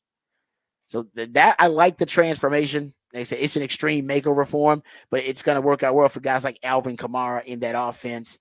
I think already we know what kind of threat he can be as a receiver and as a rusher. And I think it's working out well for Derek Carr. I think he's playing some of his best football. And the Saints averaged 4.2 because of these cheat codes now that they're implementing, 4.27 points per drive in week 1. That's their most since week 16 of 2020, guys. It's been a long time since the Saints offense has been this effective. And I talked about, how Clint Kubiak is really starting to transform this offense. And I think right now, Derek Carr, just if you're a fantasy nerd, you'll probably appreciate these numbers. He finished as QB6 among fantasy quarterbacks in week 1. That's how good he was. He had the highest rate of dropbacks with motion and set a new high in play action rate since he joined the Saints. So since he joined the Saints, he has not used these cheat codes as much. 36% of Carr's dropbacks in week 1 resulted in a 1.0 EPA or more. That's the highest rate in the league, by the way. EPA is expected points added. It's a very, advanced analytic, but essentially he had the best EPA per dropback in the league in week 1. So we haven't seen Derek Carr look like this, but the question will be really how he handles pressure. That's the real question, because the Cowboys, man, they are bringing some pressure. John Owning claims the Cowboys had 37 pressures all around with their defense. Now, you were like, oh, well, that's different than hearing Deshaun Watson was pressured on 22 to 25 of his snaps. The reason you get discrepancies in pressure numbers is because everybody's got a different definition of pressure, depending on how close you got to the quarterback. That's number one. And then number two, a quarterback under pressure doesn't mean he wasn't under pressure by multiple defenders at one time. So yeah, he was under, like, Deshaun Watson was under pressure 25 dropbacks, but on those 25 dropbacks, you could have had 2 to 3 Dallas Cowboy defenders putting pressure on him at one time, and that's a pressure dropback, but with multiple defenders. So I know it's sometimes it gets confusing. Like, oh, that didn't add up. Trust me, I've had the same questions, and that's usually what it is. But the Cowboys, they were 3rd in the NFL in pressure rate in week 1. Remember, they led the league in pressure rate on Dan Quinn's defense in 2023. But you're talking about over a 41% pressure rate. They generated pressure on 43.6% of their snaps without blitzing. That's the key. They didn't have to blitz. It was got organic, and that was 3rd best in the league. So they got to Deshaun Watson without having to blitz close to half the time. And that's going to be the key in this game because Derek Carr wasn't pressured a lot. He was, as a matter of fact, he was pressured on a league low 12% of his dropbacks in week 1. So the Cowboys creating some of the highest pressure rates in the league in week 1, top 3, 3rd in the league. And then you got this offense for the Saints, and Derek Carr saw no pressure or the least amount of pressure in the NFL in week 1. And so a little bit of that is them getting rid of the ball quickly. Remember, Mike McDaniel does this really well with Tua, insulating the pass protection with the timing of the routes and making sure you get the ball out quickly. And with that quick passing game, it provides an insulation to the pass protection, so you can't get there. You don't have enough time for the edge rush to get there. We talked about this with Colorado State and Texas. But if you can get there under pressure, we know Derek Carr is a very different quarterback. Last year under pressure, 49% completion percentage, which was 20th in the NFL, compared to 75% completion percentage when he is kept clean. That's a top 5 rate in the league. Very different quarterback when you apply pressure, and that's going to be, in my opinion, the key to this contest. The Cowboys will they will apply pressure. How does Derek Carr respond to it? And if he responds well to that pressure, this game could get interesting because that defense for the Saints actually is, I think, really impressive. That was an impressive defensive performance by them too in week 1. Got to consider the opponent, but that is also something, the Cowboys may not expect, because the Cowboys offense, it was okay in week 1, but they're going to have to do a lot more going forward with that passing game, because I don't necessarily think they got the juice in the running game for the Cowboys. All right. So the Cowboy, by the way, another little nugget here talking about this matchup between the Cowboys and the Saints. Jake Ferguson reportedly has a bone bruise. It's been reported. So they're unsure about his status. He may play through the pain. He may not. They have not necessarily ruled him out, but he does have a bone bruise. It has been revealed exactly what the injury that he's dealing with is. So Cowboys, that CeeDee Lamb Dak connection is more important than ever, because I don't know if the running game can help support the offense, and you're going to lose potentially one of your threats in the passing game with losing Jay Ferguson. So Brandon Cooks got to step up. So Brandon Cooks and CeeDee Lamb pretty much got to be the lifeblood of this offense going forward. All right, we come back. We'll get into some more NFL news, notes, and nuggets. Oh, as a matter of fact, actually, I want to get to some Texas football conversation. So I got one Texas football topic. Then we can jump back into previewing week 2 in the NFL for the Cowboys and for the Texans. We'll do that on the other side, kind of a smorgasbord of Rod's rant of the day. All that and more right here on the Rodcast featuring Patrick Davis. I'm Lifetime Longhorn Rod Babers, coming back on the Horn.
All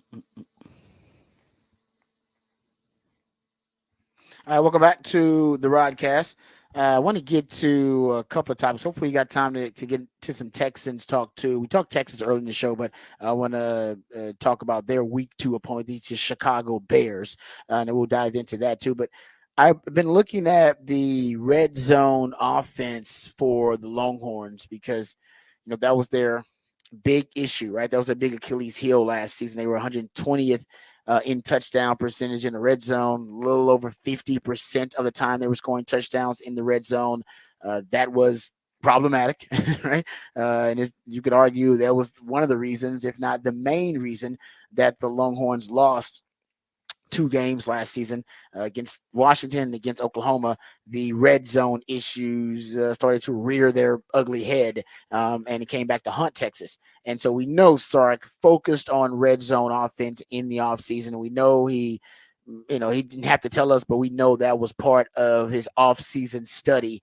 And when he was asked about it, he actually agreed with my hypothesis initially that it was a post-Bijan, post-Rojo hangover issue for Texas, because my analysis, right, brought me to that conclusion because your offense in red zone got progressively worse every year, but your team got better, your talent overall got better, but your offense was getting worse in the red zone. You were top 5 red zone offense and touchdown percentage in red zone. You were 3rd in 2021 and 2022. You were a top 20 red zone offense, but you were 65th in touchdown percentage in red zone. And in 2023, as we all know, you were 90th in red zone offense, 120th in touchdown percentage in red zone, with a little over 50% of your red zone trips leading to touchdowns. And so it got progressively worse as your teams got better. That was the most concerning part of the red zone offense. And that's why I came to the conclusion that, he just hasn't figured out their offensive identity and who he wants to be in the red zone, which is a difficult place, by the way, to operate because you have restricted space. So everything's constricted. So you don't have as much space. And his is an offense that operates with a lot of space, creating space. You can't create space in the red zone. All right. You're in a fixed space there, and you don't have the element of a vertical pass. I don't have to defend the vertical pass. Just makes offenses easier to defend.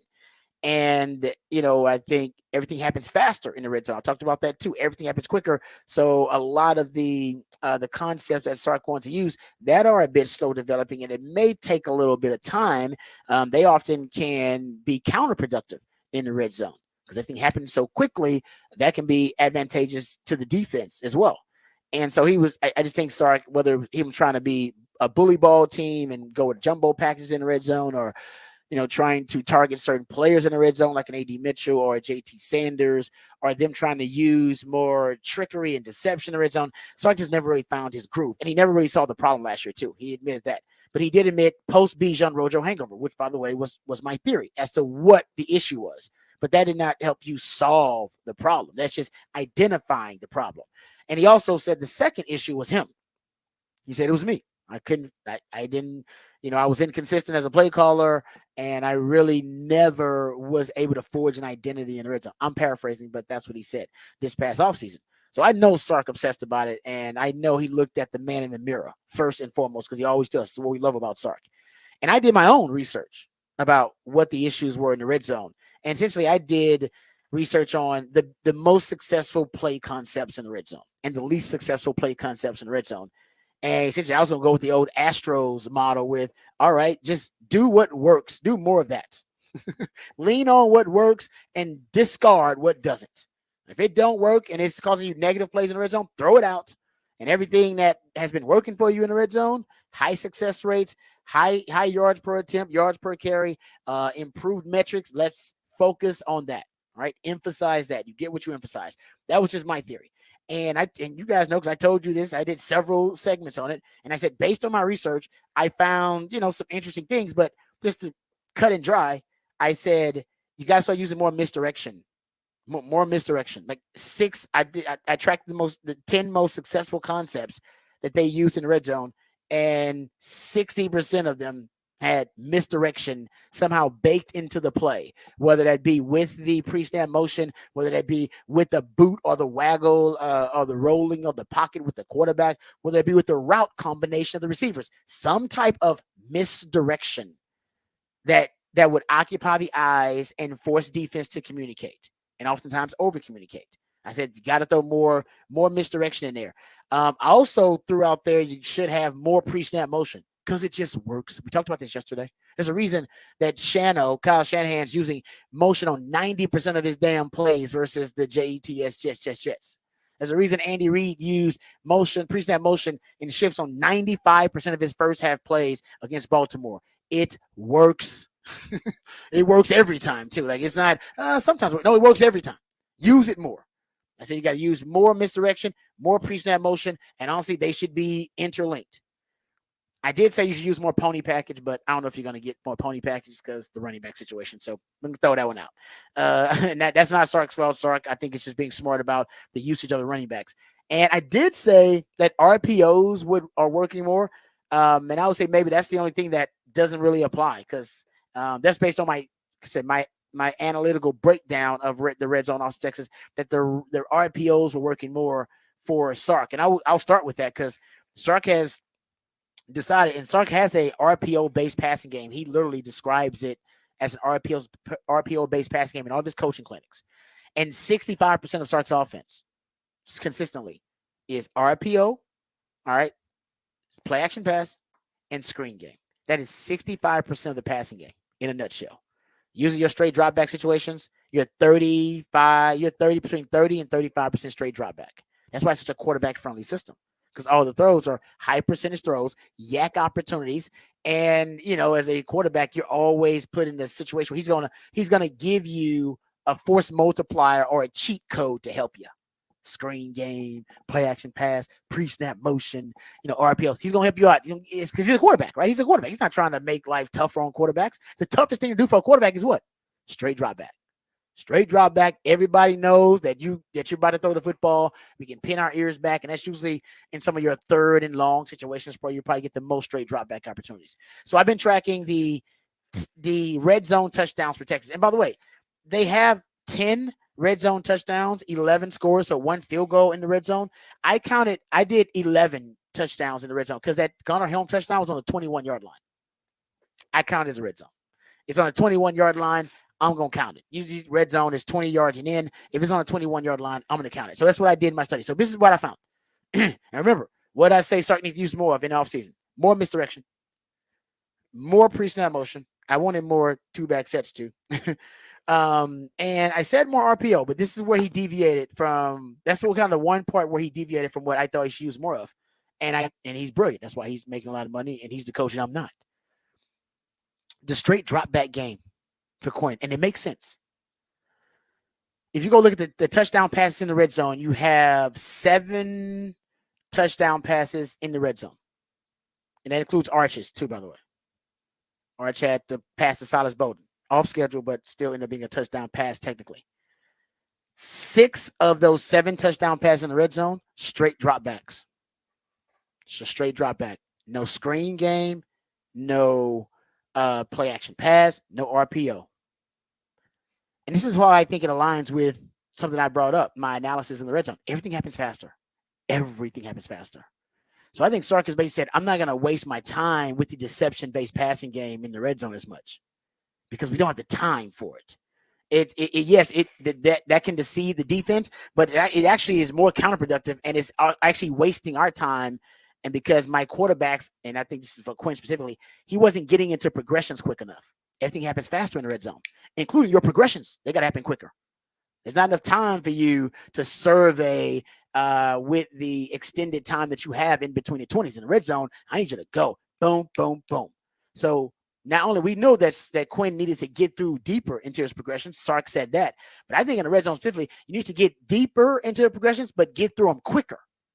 And the way to do that is forget about all the sleight of hand before the pass, before the drop back. Forget the play action pass. Forget the RPO. Forget the screen game. We ain't doing none of that. You're going straight drop back. So you get to your progressions and get to them fast. That's number one. And I think that's working really well for him. And what Sark has done, he's simplified it for him. When I look at the amount of one-on-ones that Quinn is throwing to in these straight drop back situations, like I said, the Arch one is a little bit different because Arch is basically Arch was an off-schedule play. But when you look at the touchdown pass from Quinn, the 5 red zone passes that he's thrown, and 4 of those for Quinn have been straight drop back. He's got 6 touchdown passes, 5 in the red zone, and 4 of them have been straight drop back situations. And 4 of his 5 red zone touchdowns for Quinn also have been engineered one-on-ones by Sark formationally. Think about the golden touchdown in the Michigan game. It's a rollout in the boot, off straight drop back, engineered one-on-one on that side of the field. Because I think you went trident, which is her trips on the other side, right? Think about the Bond touchdown. He's one-on-one on that side of the field to the left side of the field. Quinn notices it, and he goes, it's a sharp misdirection route, a hard inside release, and then breaks out to the corner. Guy grabs the face mask, grabs his mouthpiece, but he's wide open because it was a one-on-one.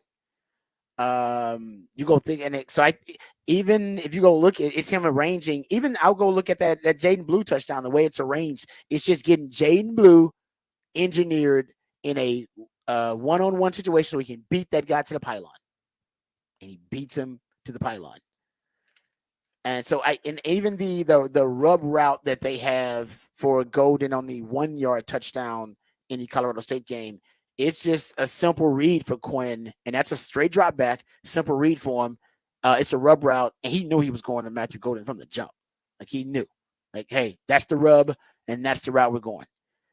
So I think for Sark number 1, he's taken out the deception-based passing game, which is, kind of against the grain or a counter to his identity. He's always loved the deception-based passing game, but he's taken the red zone offense and essentially isolated the straight drop back in the red zone offense as opposed to the deception-based passing game. You got 1 RPO passing touchdown. That was the no look to Matthew Golden. And that was off a split flow RPO. So straight drop back number 1. That's what's really helping the red zone offense. So you can get deeper into your progressions and get through them quicker instead of having to execute the sleight of hand and the mesh point of the RPO and the play action pass. But then so out of the 10, there are 11 red zone touchdowns. If I count that 21-yarder by Gunnar Helm, 9 of the 11 have misdirection either baked into the play itself, the scheme itself, the route combination, the flow of the play, or the backfield action. There's misdirection somewhere in 9 of the 11. The only ones that didn't have misdirection was the quarterback sneak by Arch, that touchdown, and you didn't have any misdirection in the Jaden Blue touchdown when he exits out of the backfield. It's an empty formation, and he has to beat the guy to the pylon. That was no real misdirection there. It was just him just flat out speed beating the guy to the pylon. Other than that, your other 11 all got misdirection in there somewhere, either with the route combination, with the flow of the play, with the pre-snap motion. There is some misdirection. Because why? Because everything happens faster in the red zone. So misdirection is going to cause what? It's going to cause false steps by the defense. It's going to cause bad eyes. You're going to be able to occupy their eyes. And all it takes is him to be off or take one wrong step or be off a half a second. And that's all she wrote in the red zone because everything happens so quickly. So if I take a false step here, I'm already done. Jaden Blue touchdown, right? It wasn't misdirection, but all it took is for those guys not to react to the motion. Jaden Blue was already off to the races. Because the red zone, there's no time to think and hardly even any real time to have a second reaction in the red zone. So misdirection, that's been working. Also, and I pointed out, motion. Pre-snap motion works all the time, right? 60% of the time works every damn time. 9 of the 11 plays have motion. And I'll say this, it might be 11 out of 11. The only reason, because I counted all the red zone touchdowns, 9 of 11 have pre-snap motion. The 11-yard touchdown pass that they threw to Matthew Golden, the no-look pass, they may have had pre-snap motion. They're showing a highlight before the damn play. So I don't know if they had pre-snap motion or not. They go they open up with the play. and pre-snap motion usually happens obviously before the play. So it could have had pre-snap motion in it. I just don't know. And the same thing with the 5-yard touchdown run in that game. They were showing highlights. Maybe it's like Terrell, I think maybe in Terrell Davis they had on there or something. They're showing a highlight, and then they missed the beginning of the play. So they could have had misdirection. Pre-snap motion, that one too, and I just missed it. But pre-snap motion on 9 of the 11 plays you've scored on in the red zone, and misdirection on 9 of the 11 plays you've scored on in the red zone. And in the offseason, I said you got to use more of those in the red zone. It can't just be on 60% of your most successful plays. It's got to be on, I would say 100%, but this is pretty damn close. It's close enough. And the only thing that I didn't count on was the misdirection. The straight drop back. The misdirection and the motion are two things that I suggested. Did not count the straight drop back being part of the adjustments in the red zone by Sark, but they have worked marvelously. I mean, it's been fantastic. You're the best red zone offense in the country right now, arguably, and it's because of these subtle adjustments that Sark made. So I'll give him credit. They had an issue, and he vowed to fix it. The man did a damn good job so far, early on in the season, but so far of fixing it, which with just simple usage or a simple increased usage of relatively basic concepts that are already part of the DNA of his offense. Misdirection, motion, just increase them. Becoming what do I always say about Sark? What does he need to do this year? What does he need to do? Be an extremist. Quit being a moderate, man. Quit being a moderate. Stop it. Stop it. It's the political season. Stop it. It's election year. Be an extremist, man. Double down on what you believe in. Let everybody know. I believe in pre-snap motion. I'm Steve Sarkisian, and I approve this message. It's pre-snap motion. All right. Misdirection. Let them know. And they trust me, you will get the votes.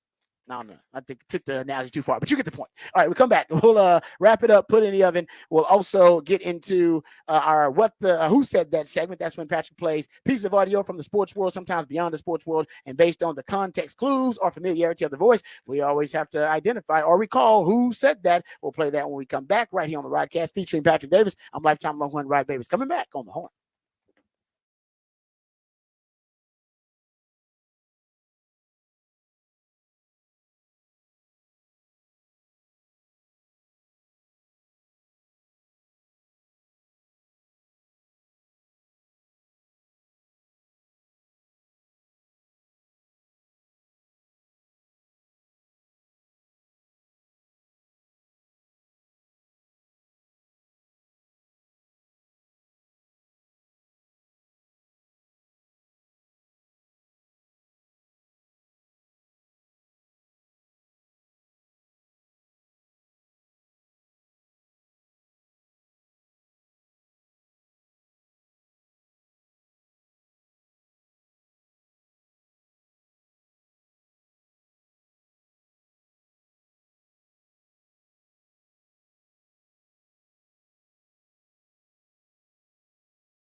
All right, welcome back to the Rodcast. It is a new theme Thursday edition of the Rodcast. That's when my co-host, Patrick Davis, the Ideallionaire, comes up with a very creative new theme for every Thursday. And he's inspired today by Friday the 13th. So all the songs are foreshadowing, if you will, Friday the 13th in a way. A lot of people are obsessed with the superstition and the mythology surrounding Friday the 13th, good omen, that kind of thing, bad omen, bad luck.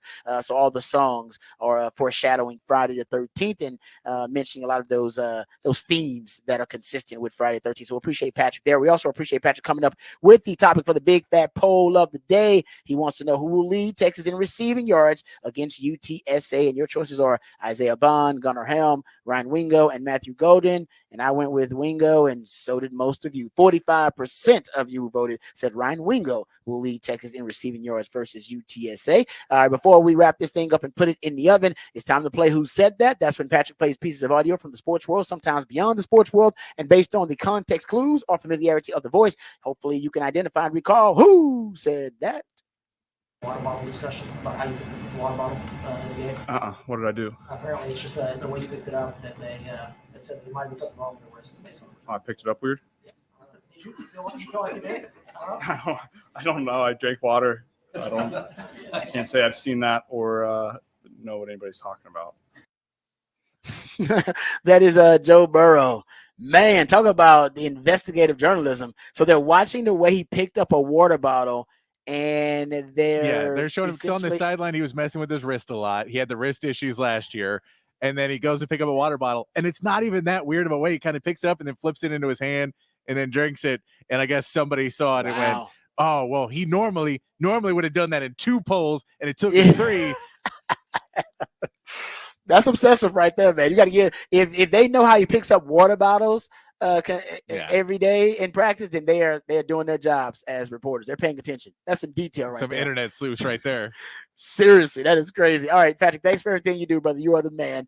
Thanks to all you guys for listening. Remember, the revolution will not be televised. We'll talk about it right here on the Rodcast. We love you guys. We mean that. Take care of yourselves, but more importantly, take care of each other. We'll be back tomorrow, same time, same channel. Until then, hook 'em and peace.